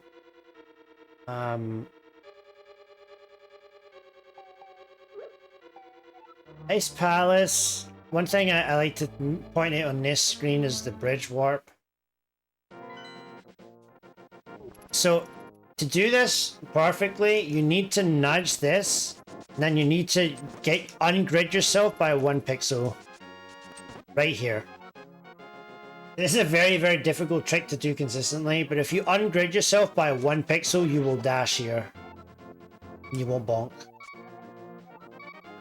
Then I like to wait till I'm inside here, and then I actually cancel into a pause with an upright. And then I walk into it. I didn't actually move there, but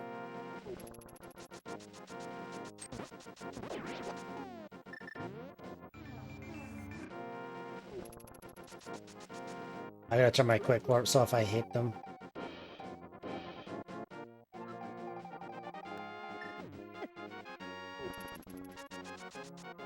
If you go too far here, it's called the suicide dash. Because you basically are giving him a chance to hit you out of your dash. And it actually just happened in a run I did yesterday. But you want to keep yourself as close to this as possible. It's the only way that you guarantee that you don't get hit. If you go even 2 or 3 pixels more. This is another concept talking about screens that... This is something, again, that I found myself, like just from messing around. And then I found that Doom also found this. I'm not sure if he'd mess around himself. And I was doing this strat for a while, and then I saw him doing this strat for a while, and we hadn't maybe talked to each other, so I think we kind of both found this ourselves. I don't know if Doom's now doing this now, so I don't really know who can be credited for finding this, but essentially the way that people would always do it would be this. Now the reason that this is bad is because it's RNG. There is an RNG where this moblin can be in your way. Obviously, I'm not going to get it in practice, but it can be in your way. It was almost on my way there, so that can be in your way and it can screw you. So what we found is if you go to this wall here, and go to here, it's 100% consistent. And a trip here is not to hold upright because you'll grab. So you want to hold right to change direction, then you go upright. Is the optimal way to do this.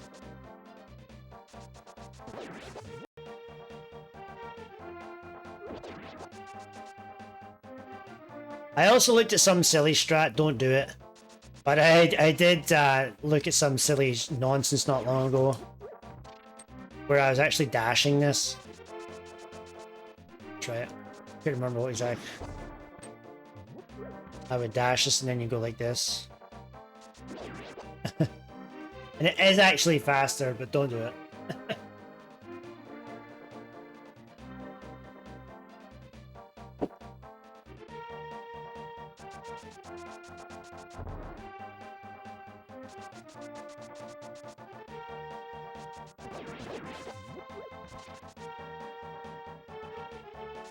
Yeah, this strat here where you go around the popo, don't do that. But yeah, this strat here is amazing. Really, really good strat. This is the part here I'm saying don't do this. Don't throw the pot and do this part. Because that happens. Terrible strat. But yeah, this strat here is very good. God, I'm not cancelling my dashes today. And don't throw this pot too early. So if you throw this pot too early, I'll show you what happens.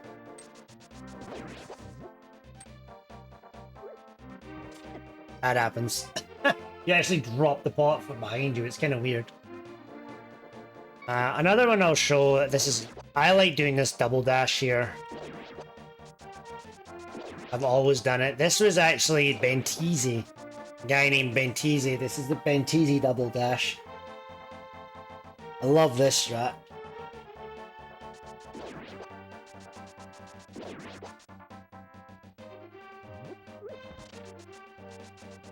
There is also something that I'll show that Flip people came up with this concept a long time ago. We both kind of worked on it together.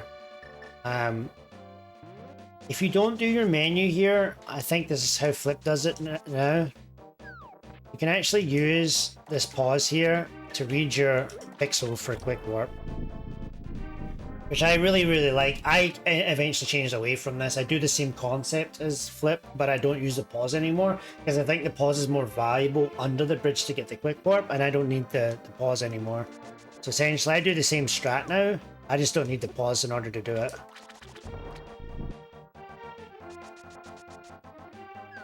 But I do like the pause concept. That was too far left. And essentially what you're doing out of the pause is you're stopping, you're gridding yourself. So this is gridded, you just tap left in A. And what people don't realize is it's actually a massive vertical. Like you can be all the way down here, you can be all the way up here, and it still works. There's a massive vertical pixel line you can be on. And if you pick up the pot while you're holding it, and you hold up left, so I'm already holding up left, right? Before I start walking. You'll be on like a grid system. So when you hold up, you'll be on the exact pixel that you need to be on. And we're using the feeling and the grid aspect of the game to get us on that pixel. So it's really, really cool. I think that Quick Warp used to be a hard trick that people wouldn't go for. Now I think it's one of the easiest tricks in the game with this style of doing it. Fricker is always famous for saying this is the hardest trick that he'll never do. He thinks it's bullshit, but I showed him, he said, could you do it 10 times in a row? And I did do it 10 times in a row, and if he ever comes back, I hope you do it again. It's not that hard, dude. I don't think there's too much else changed in Ice. I will show what I do. I'm not sure. I don't necessarily recommend it unless you know exactly what you're doing. But in Ice Palace, I'm in the Bombo floor room. So I actually skip bombs, and my bomb running is a bit different than most people. But I actually do my own strat here.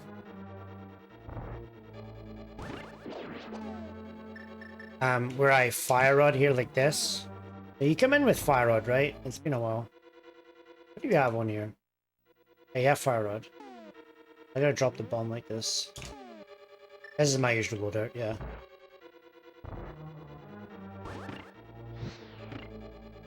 That's what I do now. I actually pause the bomb and then lay the bomb.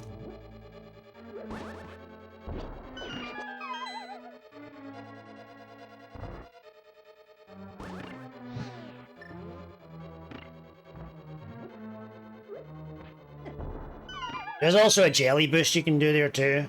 So this, I do this because I skip a bomb somewhere else, so it is slower, quite a bit slower, but I save time on the bomb. And the bomb pickup's about half a second, and the strat is about half a second, so it kind of evens out in my run.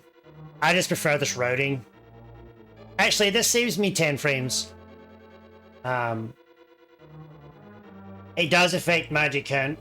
So it's fine. It's fine. You just can't use a fire rod shot in here, and some people use fire rod shots in here. So like, if you ever had to do this, for example, you can't do that with this strat, because then you're going to be short magic. As long as you don't use magic in this room, you're fine. Because once you get to this screen here, you can get 2 magic refills. Essentially, there's one in that pot and there's one in that pot right there. What the fuck? I could do that. Yeah, there's one in this pot and there's one in this pot. So that's the only caveat, which is why I don't necessarily recommend this strat to people. If you're in the situation where you're low on magic, and you know, I would probably just do the 1 bomb strat.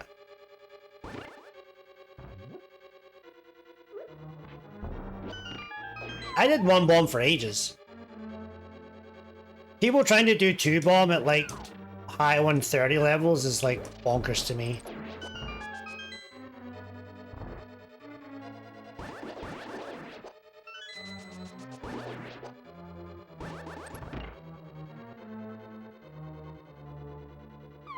Oh, I don't have my hover pad. There's some hover pad one.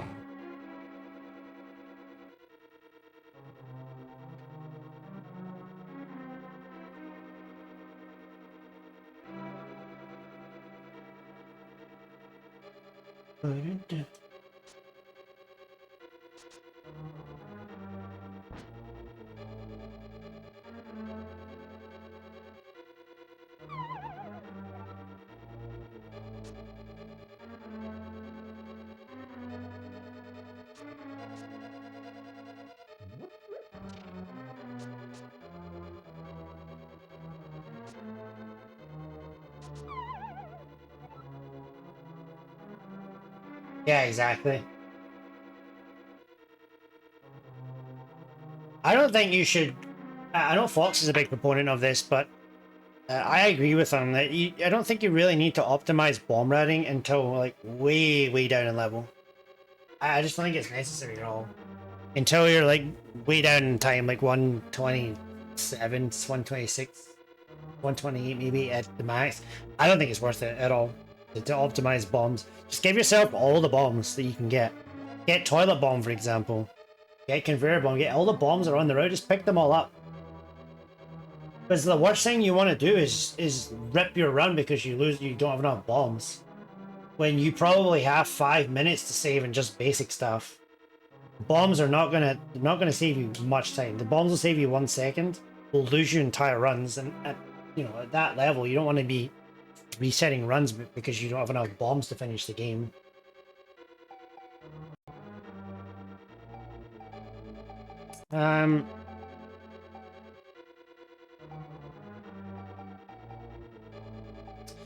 I will show the cold stair thing because I think it's. I mean, I guess not penguin line art room, but only firebar. A lot of people have now gone to the strat. Now, I actually think that this is fairly recent as well. So the concept of holding your hammer out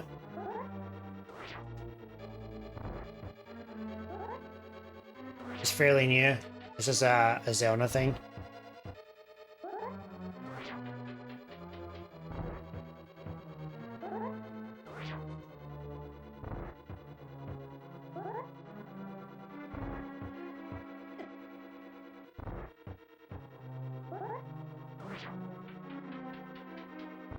I'm not going to show that because it's just really hard.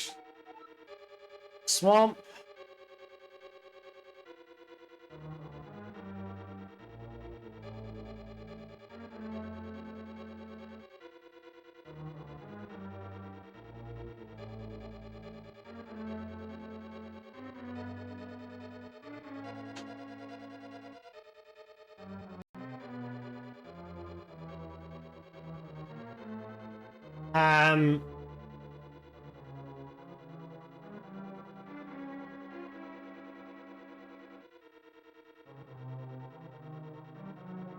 What I would say in Swamp, just think about this. Now, this is going to depend on shopping.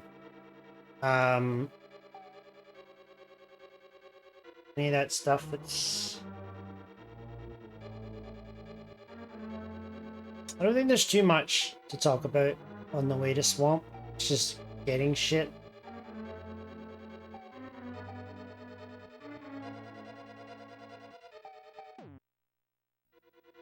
I will show this.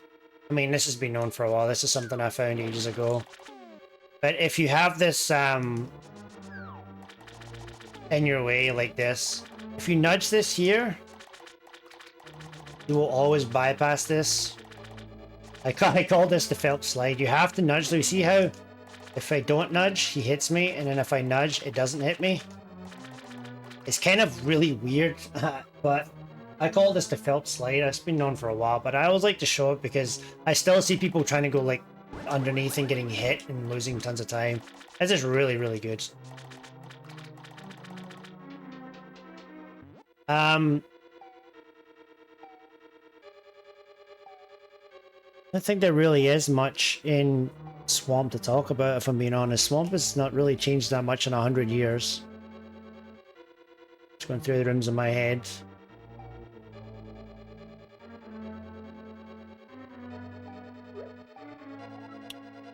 Maya, there's the Peter Press, I think they call it now.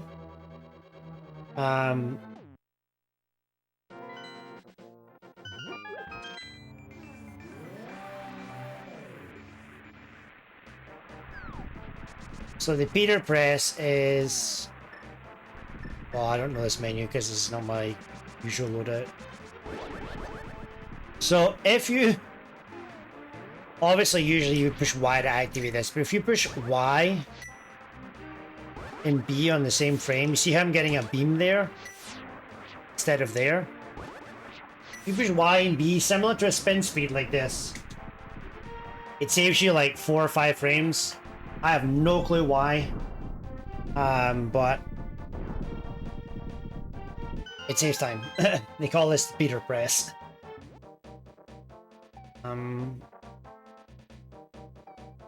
Think of. I like showing the Barry key because again, not Barry key, sluggish. It's really easy to just walk this room. I think it's really important to show this because it's really easy versus trying to do this dash and dash. It is slower by about 8 frames, but it's really easy. On really good runs, you know, I would often just walk in here just because I really want to rip a god pace 30 seconds ahead to like this, because if you get hit here by this slug, like it's 4 hearts of damage. It's about not good. Spark Gamble, there is a new way to do this. This is fairly recent, where you actually dash above this part. Now we do have a pause to the hook shot here to use. I just wanted to see where I was going to be. So right here, you pause the hook shot, and then you go above this. It's actually beautiful. Now who found this? I don't want to butcher this. It was either Corey or Retro or Requiem. One of those 3, I think. I can't remember, I apologize, but it was one of those ones who either brought it to light, kind of revamped it again. It's a great strat. It's not hard because you have a pause menu.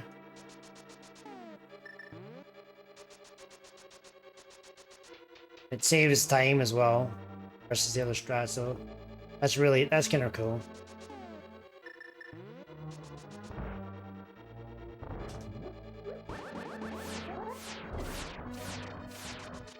Don't ever do that.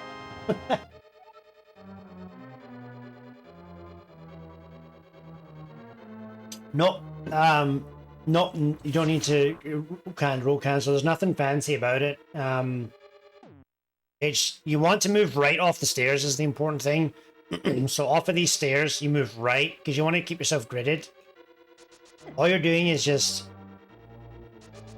pausing. If you pause, you'll be right on the grid.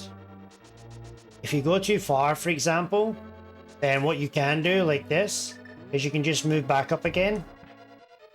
That was a little bit too far, sorry. Like if you were to go like here, you can just move back up again. Just as examples, fuck's sake. You can move back up and nudge. But typically, if you just pause here, you should be... Fuck's sake.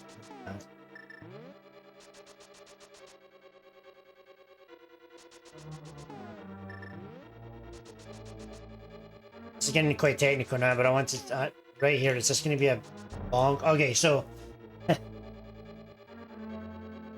we're gonna have to get really technical with this now because I don't want people to fuck this up. There is one possible pause pixel you have to get on the right grid. And let me show you what that looks like. Okay, this is me on the grid. Okay. If I pause too early, I am now not on the grid. I know that because I just know how the grid was working, the tiles work.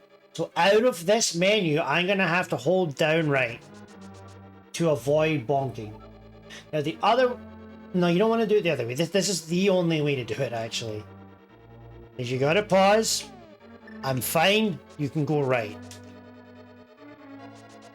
Pause. I'm too early. Hold down left or down right out the menu and you move. Too early. Move. I'm on the pixel.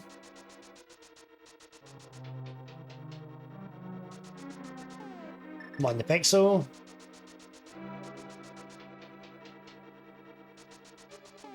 Too early.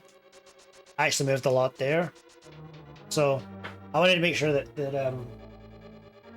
that was really important to explain there, actually. So thank you for that question. Very good question, actually.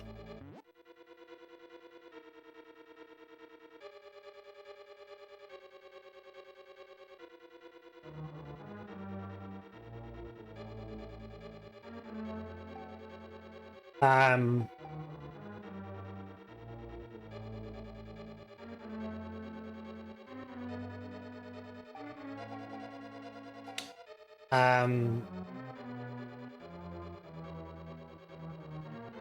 yeah. No worries at all. Which rope? Couple of concepts here that are maybe different.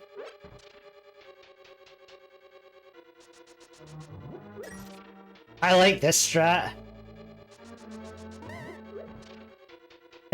If you struggle with any other strat.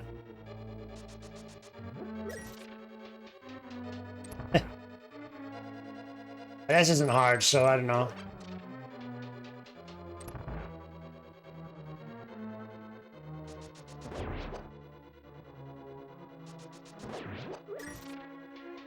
You can also kill the Wizrobe too.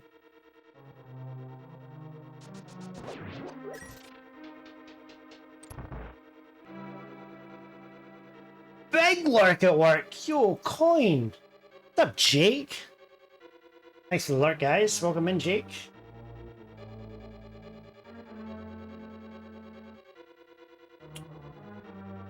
Coin Chaser crushing Casboot's tournament. He's not even trying.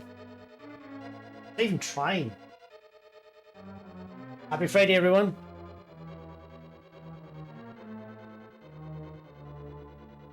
Decided to do a little bit of Z3 history today. I'm enjoying playing Z3 a little bit. I'm not quite there yet, but I'm kind of enjoying a little bit. Just, I've been hesitant to want to start with Z1. Yeah, I know. Literally, it's the I don't do weddings, so I used to do wedding DJs. That's what I did for a business. Now my new job, I don't do it, but there's literally one wedding that I said it's for a friend. I'm just doing the ceremony, and I'm actually going to the wedding later. The only thing I have on my calendar the whole weekend for the next 3 months is that day. It's like the one day. Big stretch. Big stretch. Ugh. Oh, that was a good stretch. But I would have loved to. I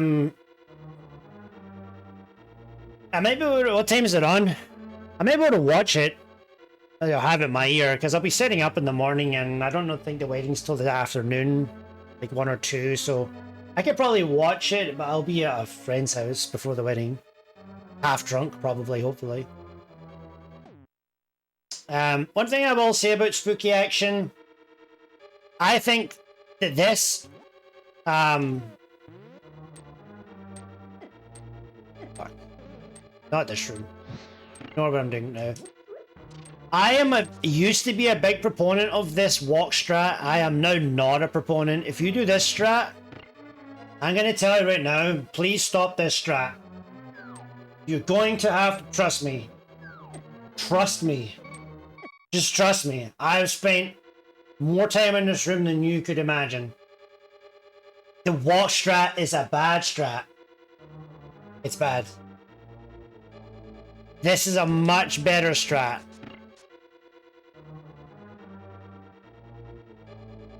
Go up to here and then do the dash. It is way better. Yo, Atlas, the man himself. He is waiting for the Z1. He turned on my stream and he saw Z3 and he was disappointed. Let's not lie, Atlas. There's no lies here. He was like, but he's doing the Z. No, he's not doing Z1, he's doing Z3. It's coming soon. It's coming real soon. Real soon. It's not long. I might even start today. In fact, I might start today. I could just start today. So maybe we'll just do it today. It's gonna be real soon. It could be like in an hour. So it's coming. What the fuck are all these slugs? I'm not teasing. Come on now. I don't tease. You know I mean business. The kilt redemption for points. Yeah, what are my point redemptions?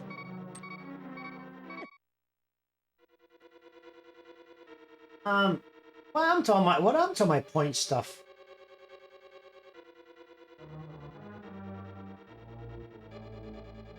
If it's something you want, I could put it back on there. I haven't done a kilt redemption stream for a while. The reason that I've been wanting to do Z3 is I'm thinking about doing treadmill NMG again. I started training again. I've done about 4 to 5 runs so far. So once I get to about 15 kilometers, I can start doing NMG again. It's about 13 to 14 kilometers for an NMG run. So I've been wanting to de-rust this so that when I get up to that in running, I can get in and do some treadmill NMG. So that's why I'm kind of playing this at the moment. I guess we can show a spooky action as well. There's a really easy strat here as well for spooky action. No, not spooky action 2. Do not do this. Yes! You see how it failed? Thank God it failed on that attempt. The strat is trash! Now you can fix it by going a pixel up or pixel down or going faster. Just do not do this strat. That is why you don't do this strat. It's nonsense.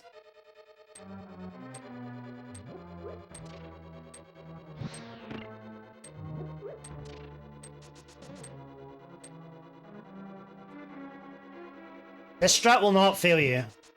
I promise you. But it does send me a video. This is always a good strat. It's a little bit slower, but always love this strat. There is a swaggy strat that we can do here.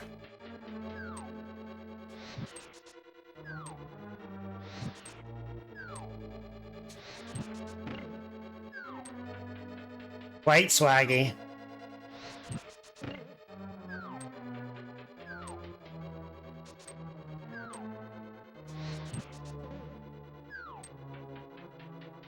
Don't do that strat.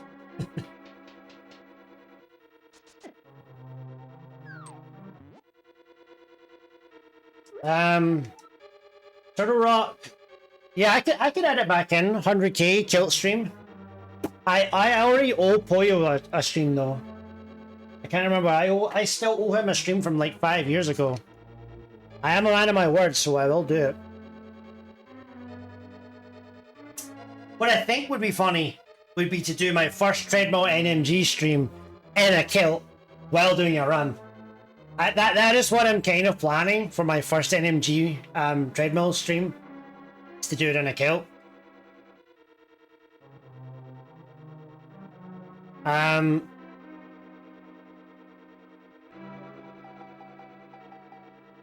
Okay, Turtle Rock. I don't know if there's too much changed about this. Death Mountain I always like to kind of show.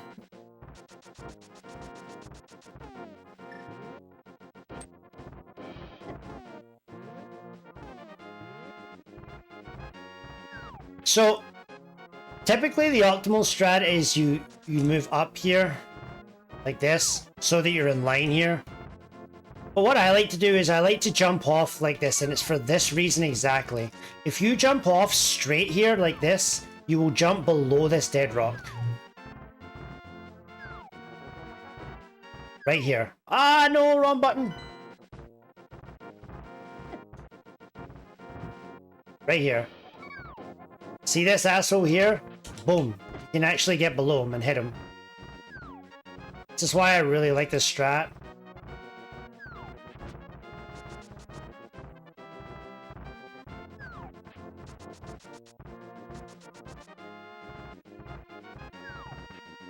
And another reason I like this strat is because if you hold up, you dash along this line here like this.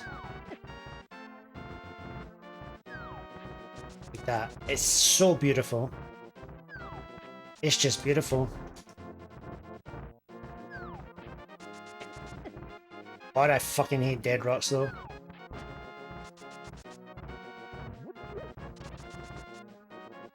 All worthless is already looking hopeful for all. Oh, like the... Are you doing them separately? Well, that was unlucky. I'm just gonna mess around with some stuff here. I've got a really bad save state right now. I do want to see something though. There's something... I just want to see something here. I want to get an RNG where I've got something in my way here. Fuck off.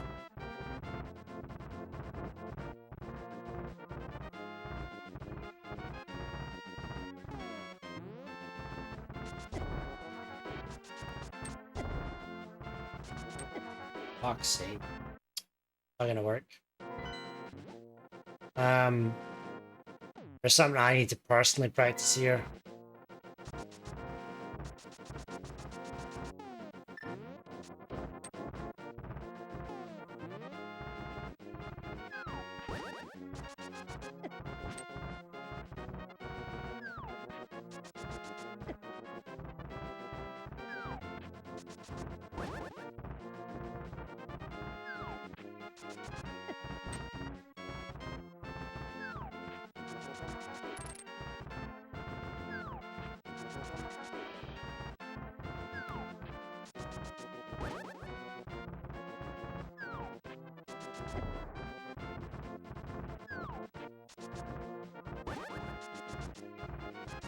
God, fuck off. Dead rocks are so shitty, dude. Cannot cancel that dash in time. The screen is so shit, dude.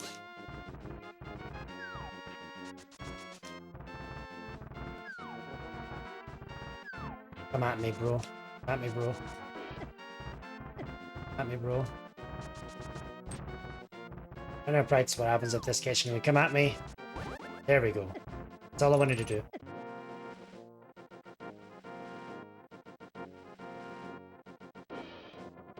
Getting an Andros one cycle in one run on this fly is hard. I guess one thing I can show here, 2 squirrels. Too far. There is another concept that I actually started doing this a while ago, then I went away from it, then went back to it, and I'm still in two minds of whether I like it or not. I know Aries switched to it. Oh, that's why I hate that strat.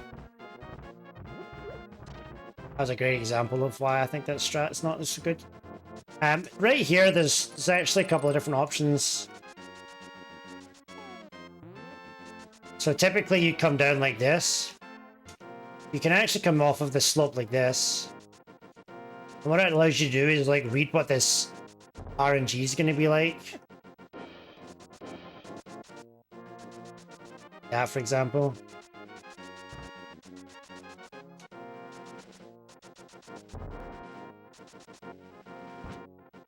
Especially if you don't have beams.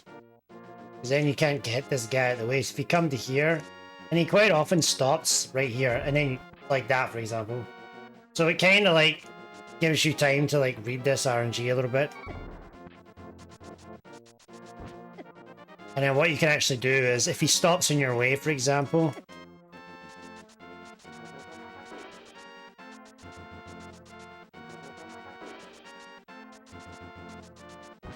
you can stop and slash him. He's not stopping where I want him to stop.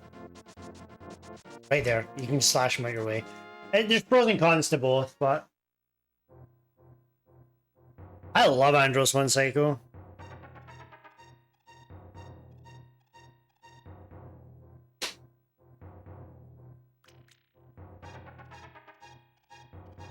I think you just need to grind it out, though. If I'm being honest, I think that's one of your issues. You don't sit and grind it out. Like, you just keep doing runs and improving it that way, and like, that's gonna take you fucking yonks to improve it. Rather than doing 1-2 hour session, you just do Andros 1 cycle. And maybe you have done it, I don't know, but you need the practice act for that. Get that fucking practice act going. Or, yeah, I'd say practice act's the only real way of doing that. Because the SNES Classic, it's not the same fight. So you can't practice it on SNES Classic. I can't remember if you even have the means to practice it on the practice hack or not.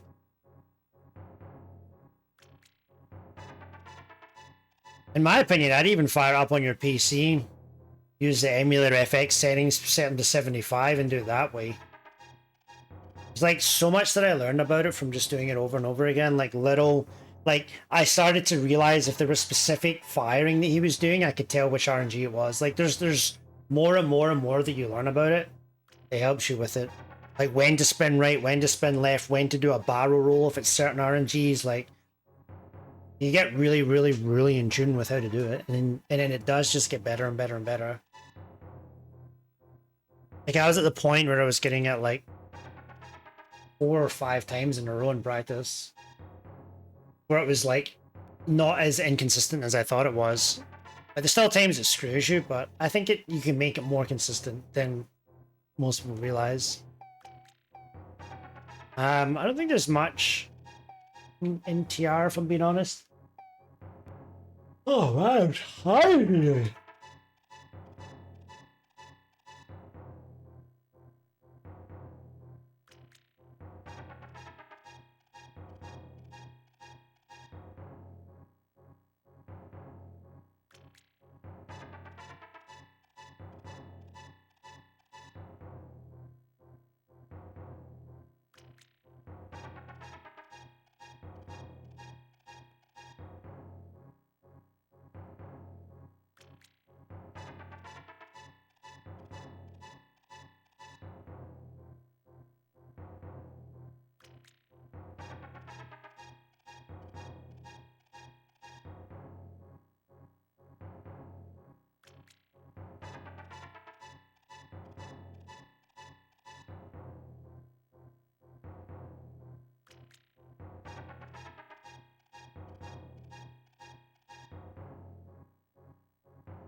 Yeah, for sure. Takes a while to get back to that level as well. I don't think there's too much to talk about in TR, if I'm being quite honest. I don't think too much has changed. One thing I do know that's changed, or is kind of new to me, was Poke's 1. Okay, so down left RNG. Actually, let's use some RNG. And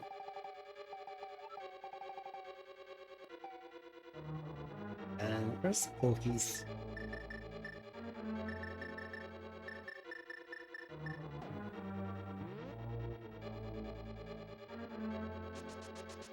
Okay, so this strat here, typically what we would do is go like this and go above the laser. But what was found was that if you dash turn late as physically possible, you actually delay the beam enough that you can actually get through the door without moving up.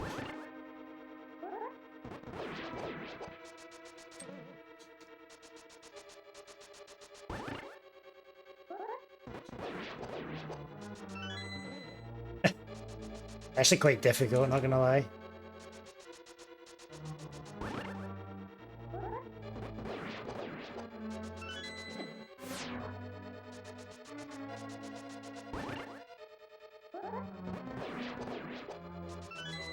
You see how I delayed that enough that I moved right? So, actually gonna need to see. So, the typical way that we welcome in Josh, by the way, if you wanna know anything about A Link to the Past, Josh will be your guy. Josh is like the veteran of the game.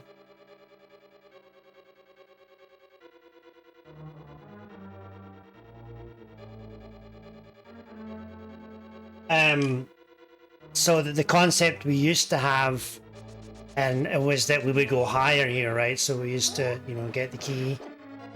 And I am so rusty that I'm struggling with this.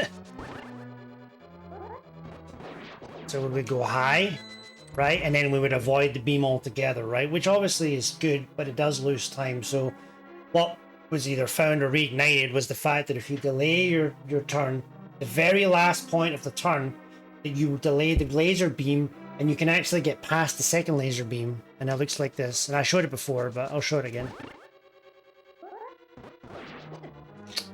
I am not holding my bees long enough. Like that. I missed the key there.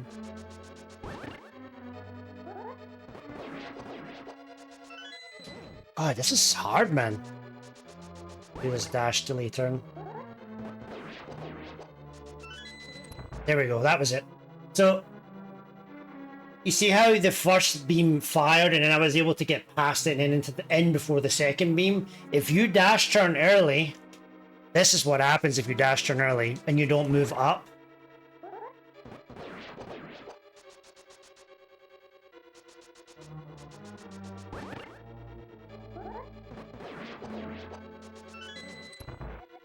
God damn, I suck balls.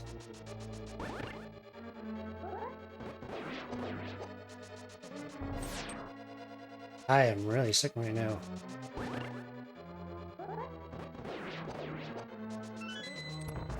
There we go. Okay, got it. Okay, so that's... You see how I got a hit right in the doorway there? That is because I dash turned too early. So for anyone that doesn't know what I'm talking about, this is an early dash turn. Okay, so this is an early dash turn. This is a delayed dash turn.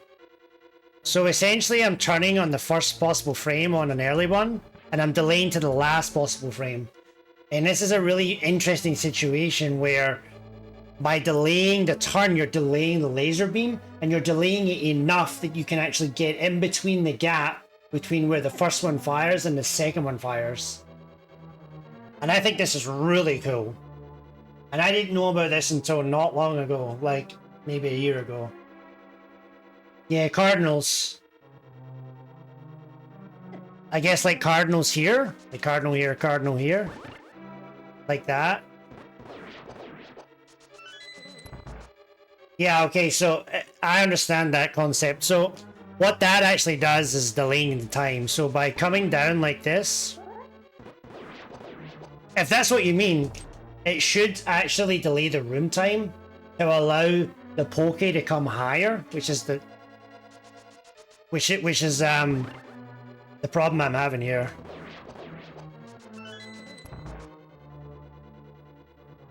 That's actually really neat.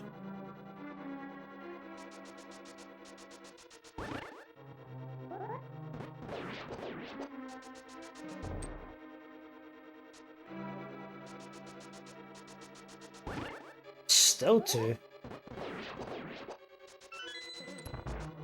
Okay, there. So I'm actually just too early with my initial dash.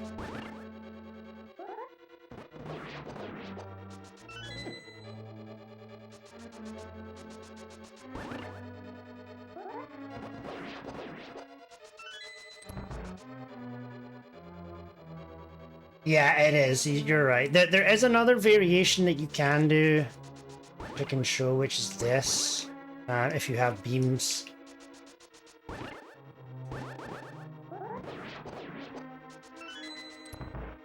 That strat, which I don't like, but it can work if you have beams. Still quite tight though. There is another strat that you can do, which I don't really like, but you can actually poke this out the way and then do a spin. How does that work again? Way too long since I played this game.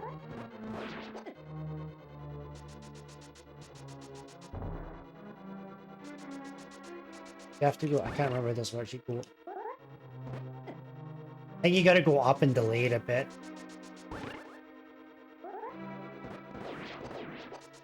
Yeah, I can't remember how that goes. There's lots of different things, but in my opinion, you just learn. If you do not like this strat, in my opinion, the way to do this is if you see this, is you just switch to your fire rod.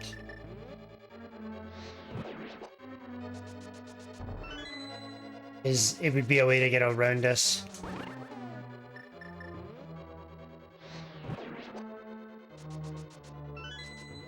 And you have to stay high as well.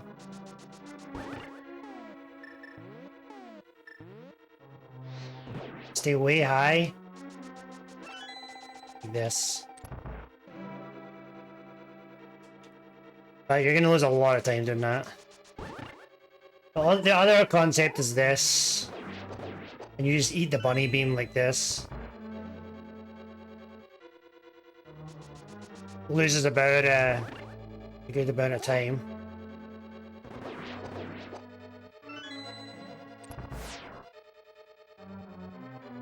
This is 2 seconds. This one's only 2 seconds. But if you do this and then you go like this and you miss this, you're talking like fucking 7 or 8 seconds. Or you might rip your run, or you might lose your casual boots race. So like, is it that much? 2 seconds is fuck all in the grand scheme of things. You gotta look at how much time you can save and how much time you can lose and what happens if you don't get the strat right. If you don't get this strat right, you can come into this room with fucking very low hearts. If you're not grabbing safeties and mirroring out. You might have taken hits on chomps. You might be Oko at this point. Okay, so if you're Oko at this point, then this is run over if you fuck this up, so. No, I wouldn't change my strat here. Personally, if I was... This is how I do it. Like if I was doing it in a run.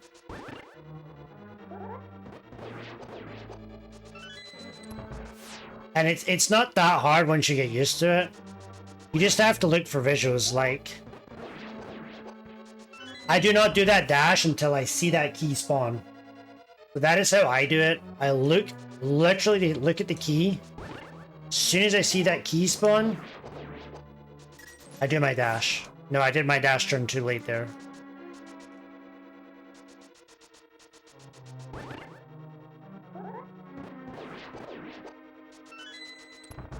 And if you do that, it's good every time. Now, obviously, you're gonna have to practice it. But, I don't know. I think it's worth it.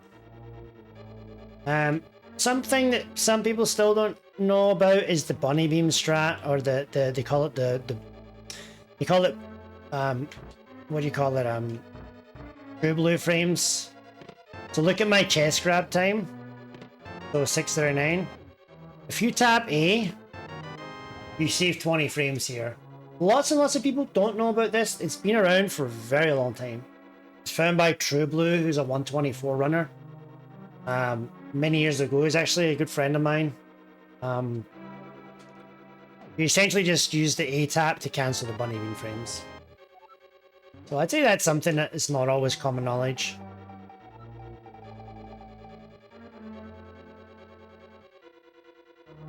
I don't think it's too much different in the last few years. Obviously, I have the strat that I do here, which is different than... I don't know anyone else. It's maybe a couple other people that do what I do, but... That's how I do this room.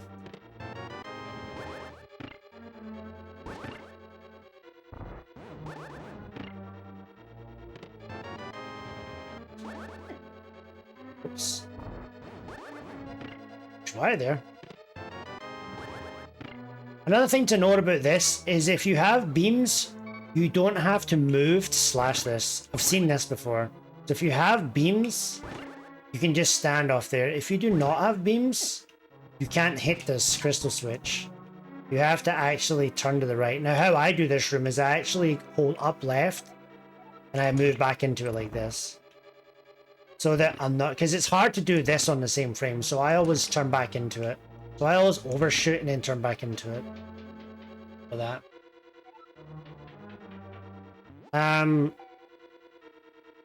don't think there's too much else. You don't have to turn if you have beams. You do have to turn if you don't have beams. You can't hit it without turning.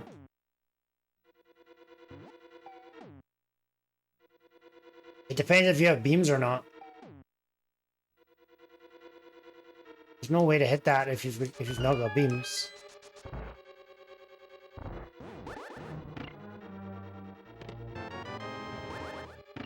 I'm fucking high. This is beams, right? So I've got beams. Okay. I don't have beams. You can't hit this. Not possible.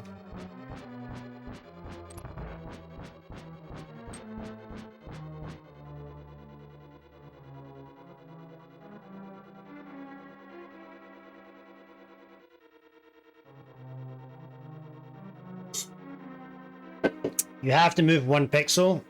So you have to move like this. If you were 1 pixel off, you can hit it. But if you're nudged against this rail, you won't be able to hit it.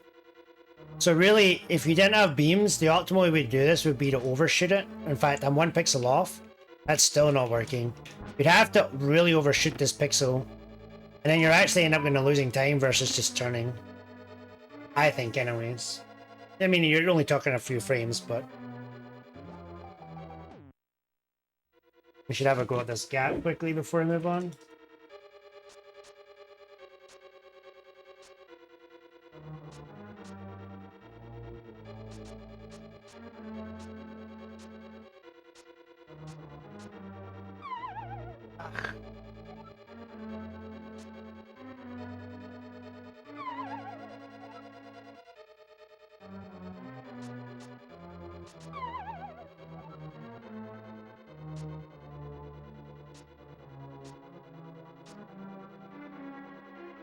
My nails are too short, actually. Key poke hall after big key. Key poke hall after big key.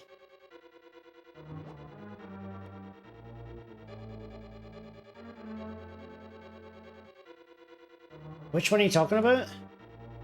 After key or big key? Ah, okay. I know what you're talking about. You have to come off of the wall though, right?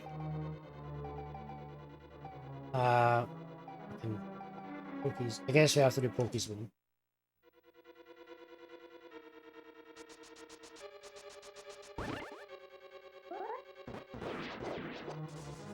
That happened because I'm actually on a bad pixel or frame because I fucked up the fart. Is it? Okay, interesting. I have beams? I didn't know that. There you go, I'm learning stuff. By the way here, this is another one I always love. You actually lose a frame here if you don't nudge, if you don't use... So if you walk into here, you actually lose a frame. See that? It's 24 if you walk in, and then if you tap, 23. You actually save a couple of frames. See 23, 20. You can actually save 2 frames there, which is kind of interesting. Okay, so there's apparently, so if we're up against this wall. Oh, interesting. I was not aware of that. That's really cool.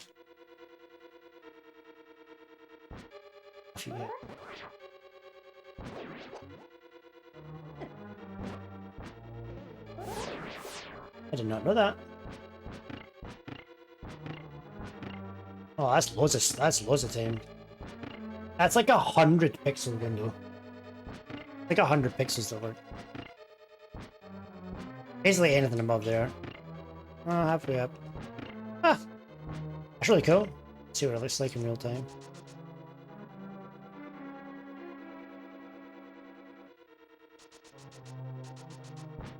I guess you have to stop your dash. So you're saying you would stop into the wall, like this. I see. I see. So you'd be losing time by doing a roll cancel to the left instead of roll canceling to the wall. I.e., like this. Yeah. Again, if you're wondering what we're calling roll cancels, a roll cancel is a technique that you should just learn immediately. A roll cancel is when you continue holding the same direction and then you roll into the button to cancel it. And it allows you to cancel facing like the same way, like this, for example. You're just essentially rolling your thumb like this. So I'm holding left and rolling. Holding right, rolling. It's what I refer to as a roll cancel. So what Josh is talking about is most people will typically roll into the torch like this to the left, but because you don't need to, you can roll right into the torch. And that will save you frames from not moving left because we're trying to move right into the door. It's actually really neat.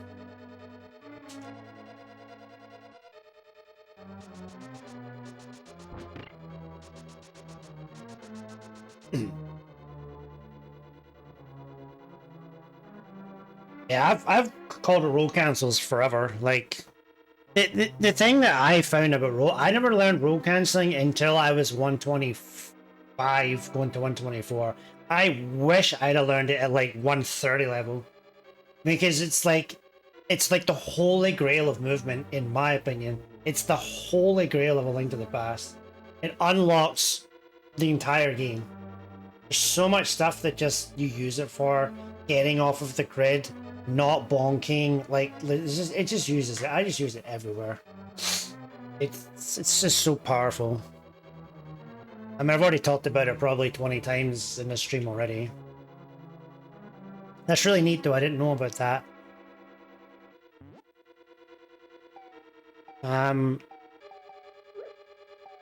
Ganon's Tower, we could probably talk about a lot of things here. Okay, my first gripe with this, God, does this piss me off. Watching people lose a million years on this screen makes me sad. First things first, always cancel. Right, this is, and Flipheel's gonna love me talking about this. We're actually just gonna go through a lot of GT here. There's a lot of mistakes that people make. First things first, the bush cancel. Make sure you cancel on this bush right here. This little fucking bush here. This little bush here. Cancel on the bush. If you do not cancel on the bush, you will open yourself up to RNGs that can hit you. If you cancel too late, he can fuck you. If you cancel too early, he can also fuck you, like right there. So cancel right on that bush there, and again, cancel on this bush right here, and you'll be 100% safe.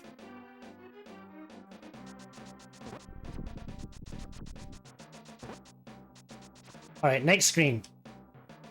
You know, a screen that really annoys me is when people do this, right?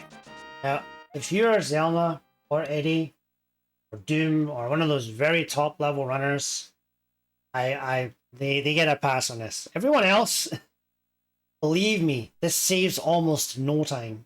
And in order to this to save time, you need to be fucking perfect. You're also accruing possible slope dash. Right, you've got slope dash speed, so you can't consistently know where you're going to be. And what you want to be in this screen is you want to be dashing along here with a nudge. Why do you want to be doing that? Because you want to cancel with the down left to bring yourself off of the wall to cancel your sword out to save huge time. If you fuck this part up, you lose over half a second. So stop trying to do this and then you end up too far like this, and then you're like going like this, or you know, sometimes I see this and then people are like, you don't know what to do. I see it all the time at all the skill levels. Just walk, and then you can get a consistent walk every single time. You get a consistent nudge every time, and then you cancel with the down left. You nudge, cancel, down left. It's so easy. This will consistently save you way more time than trying to do an extremely tight double dash. If you want to get really sweaty with it, you can pump as well. That is my rant for the day. Please switch to this unless you're like a top 10 runner. Or top 15 or whatever. But, you know, if you're not 124 level, you get a pass. But anyone else, that slope dash infuriates me.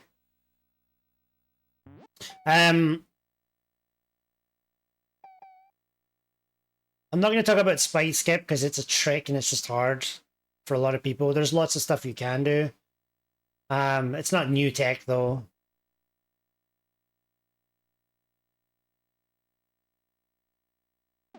I don't know how new this is.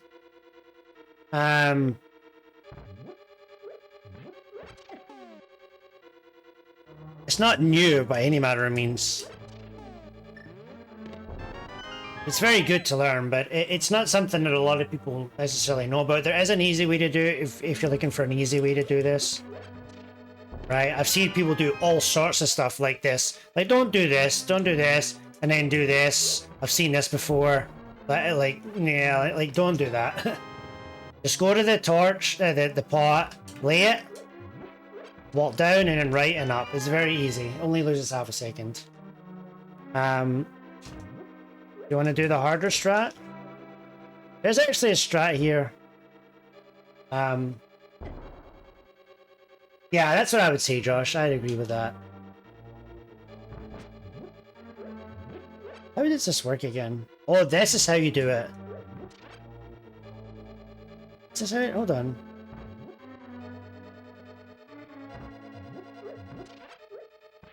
Wait, how do you do this again? There's a way to do this with a slash or...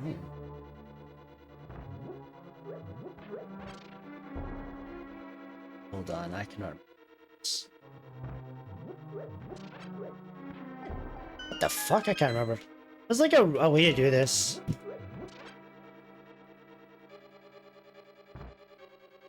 Anyways, that's...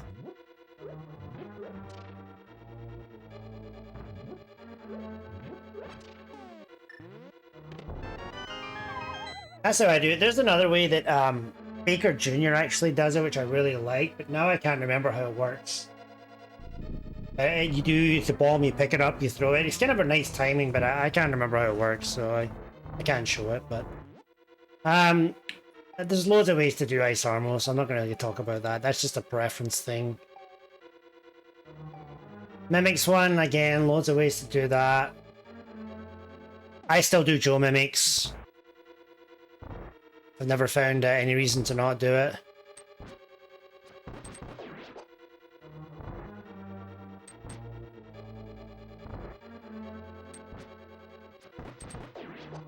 I am really rusty at the moment.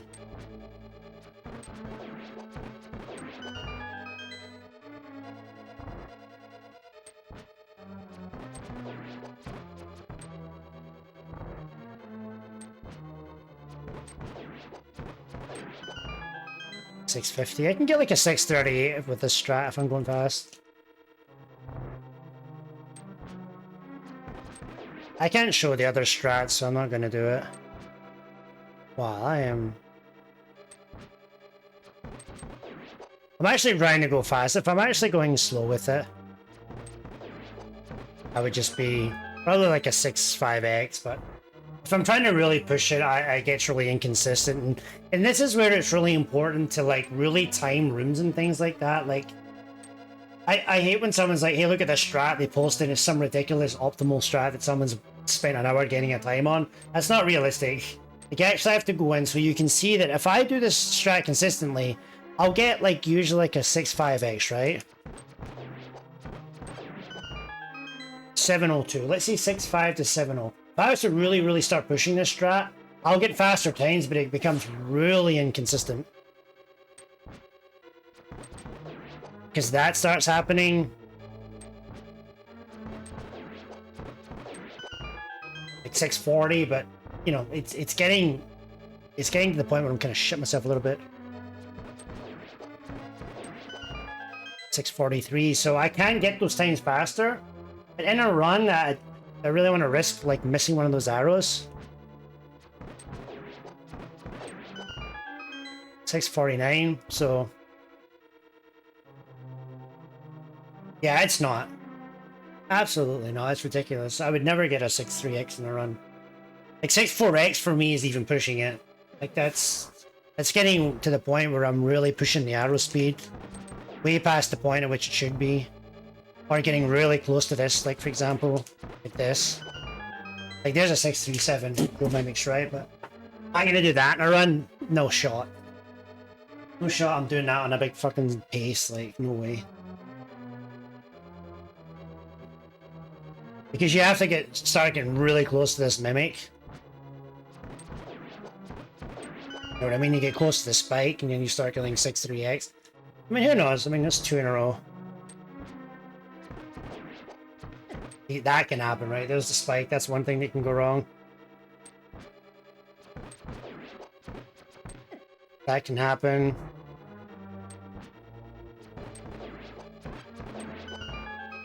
Yeah, 6-4x. I mean, that's kind of more realistic. I'm happy with 650.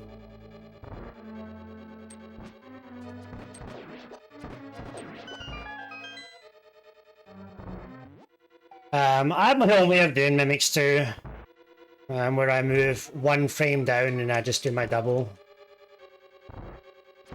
I've done this slap for years.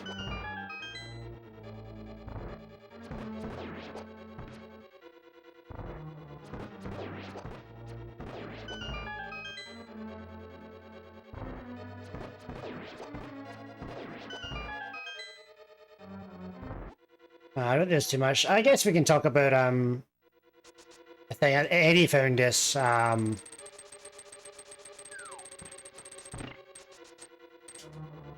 strat. I don't like it, but I can do it.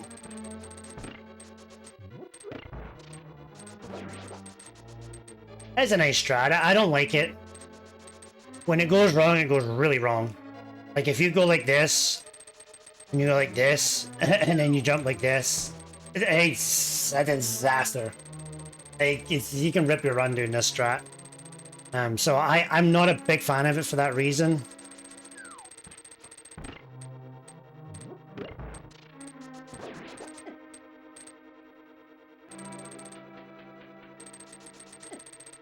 I was practicing something at one point. I was practicing this for a while.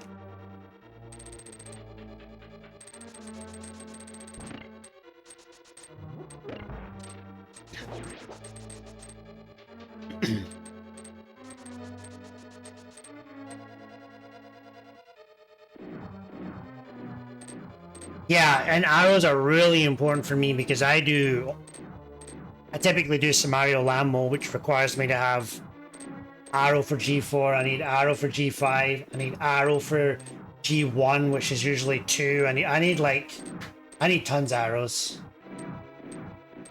I love having arrows because I use arrows everywhere in gauntlets. I use arrows for G2, G3, like I just use them all over the place. Like one there, there's 2. Probably use one in this room. Well, I got a bit lucky that time.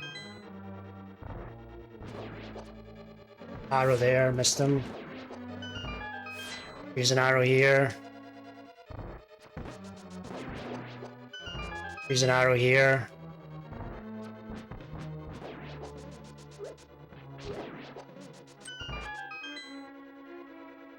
So I like having arrows. Oh, that was my fault. That was bad. That shouldn't have worked.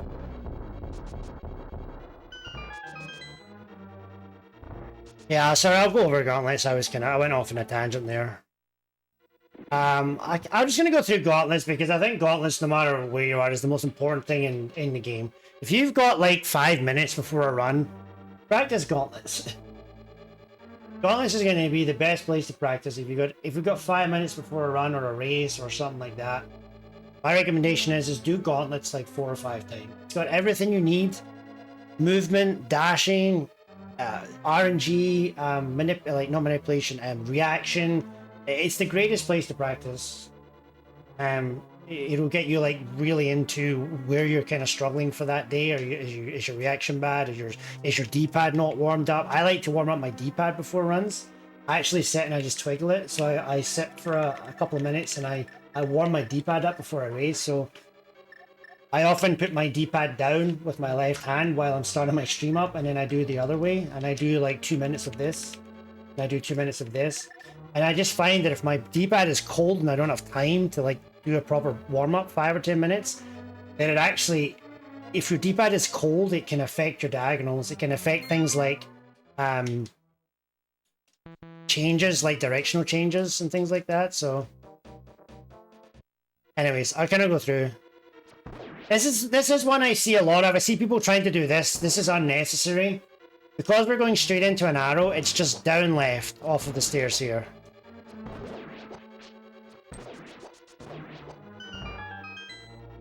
Obviously, there's two strats here that people typically use. I hate that strat. I absolutely hate that strat. I don't do it. Much prefer this strat. E3, there's this is a strat I did for my first 124. I think has this in it. Is left side G3. It's not something I necessarily recommend unless you spend a lot of time with it, because there's a lot of caveats to it.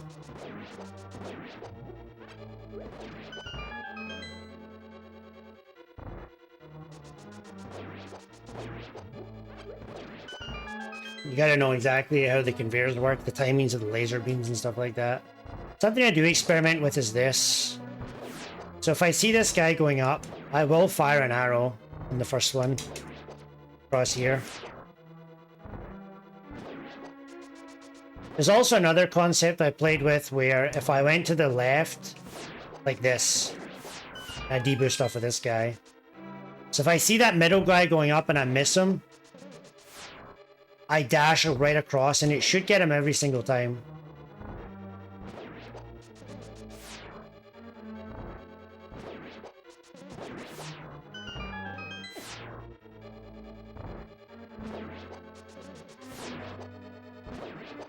God, this room you need to spend a million years in it.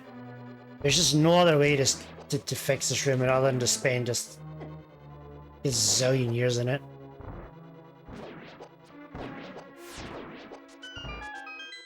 This is why I like having arrows.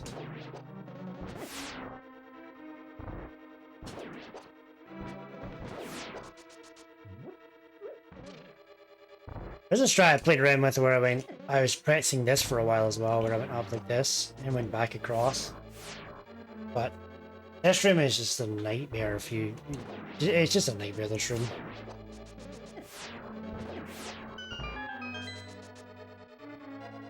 Sometimes the room just completely screws you. Like, you can stop here as well as another strat that people do. We're not even getting into new stuff now, though. You were asking about G4. G4 is downright. Yes, downright arrow. This is 100% consistent.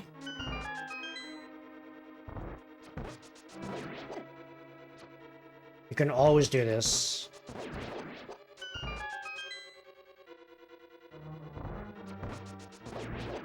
Would recommend always switching to your fire rod though. I don't recommend the G5 arrow unless you spent a million years in it.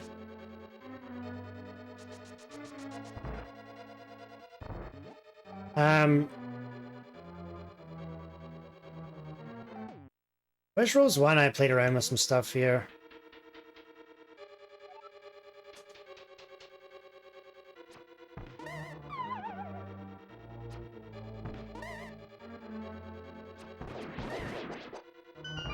I think this is it.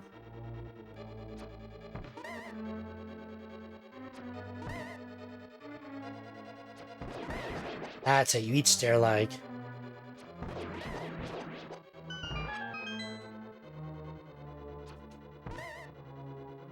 No, you do the right first.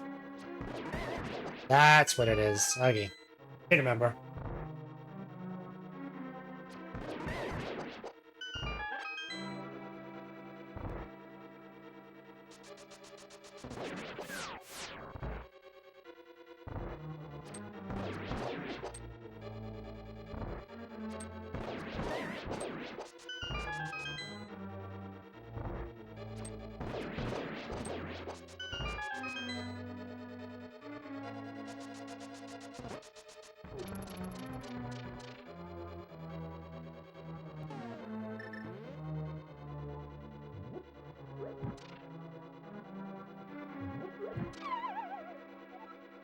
None of this is really new though. This is more me just me fanning around and stuff.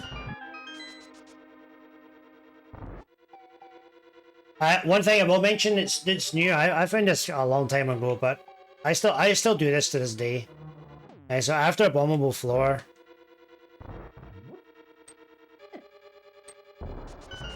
you can just come in here like this. Very easy way to do this room. It loses very little time to single frames. You don't get a heart, but you guarantee never getting screwed here.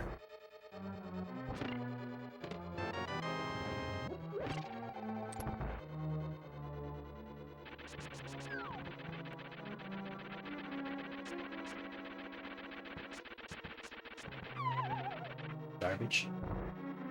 And then I think that's really about it. No, that's not it. I forgot about the most important thing that everyone needs to learn if you're a top runner. Top 50 runner, I would say. Like, the most important thing you need to learn on Ganon. And this is fairly new.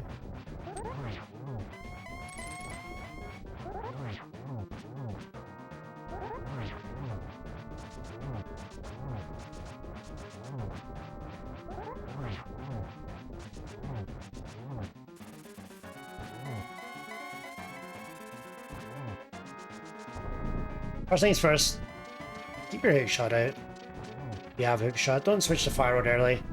Very useful menu.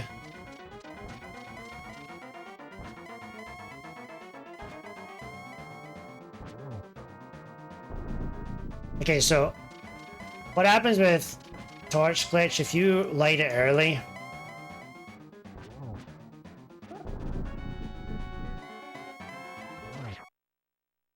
The fuck just happened to my game?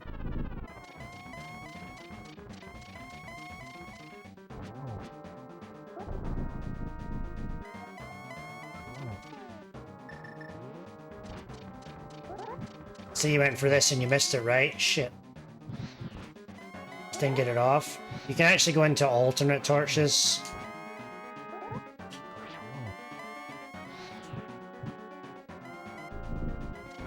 And another use case of this is if you went too early and you missed the torch.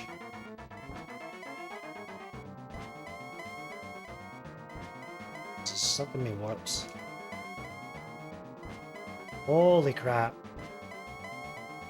Bro.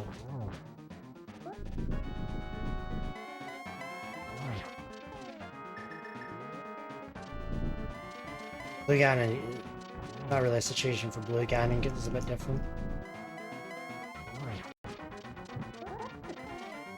Let's see something like this happen, then you went to try to light this torch. Of course I got it that time. Trying to screw up torch glitch is hard. Trying to get torch glitch in a run when you're nervous is...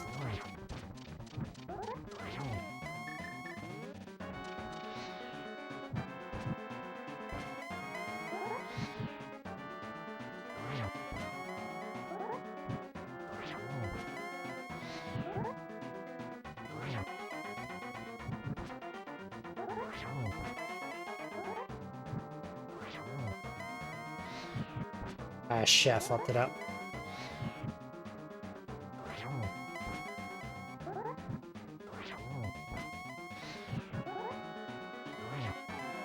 Yeah, alternate torches is really, really good to know.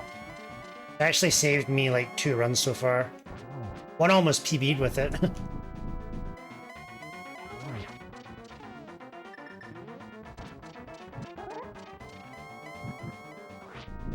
How do you screw up torch glitch in practice? It's not actually possible.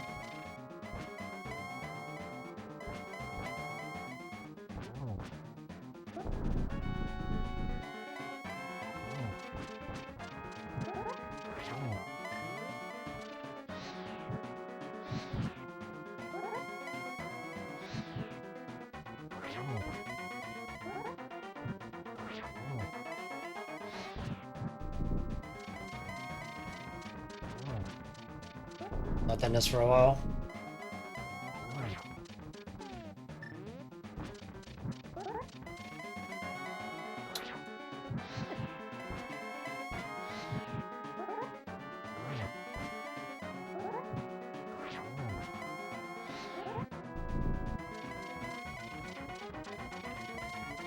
Yeah, I think it mainly works if you're late to the torch.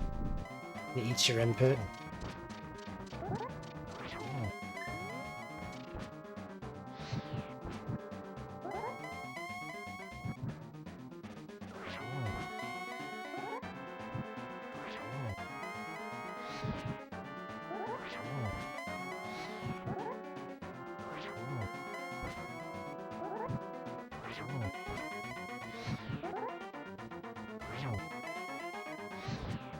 is not an easy fight, by the way, by any matter of means.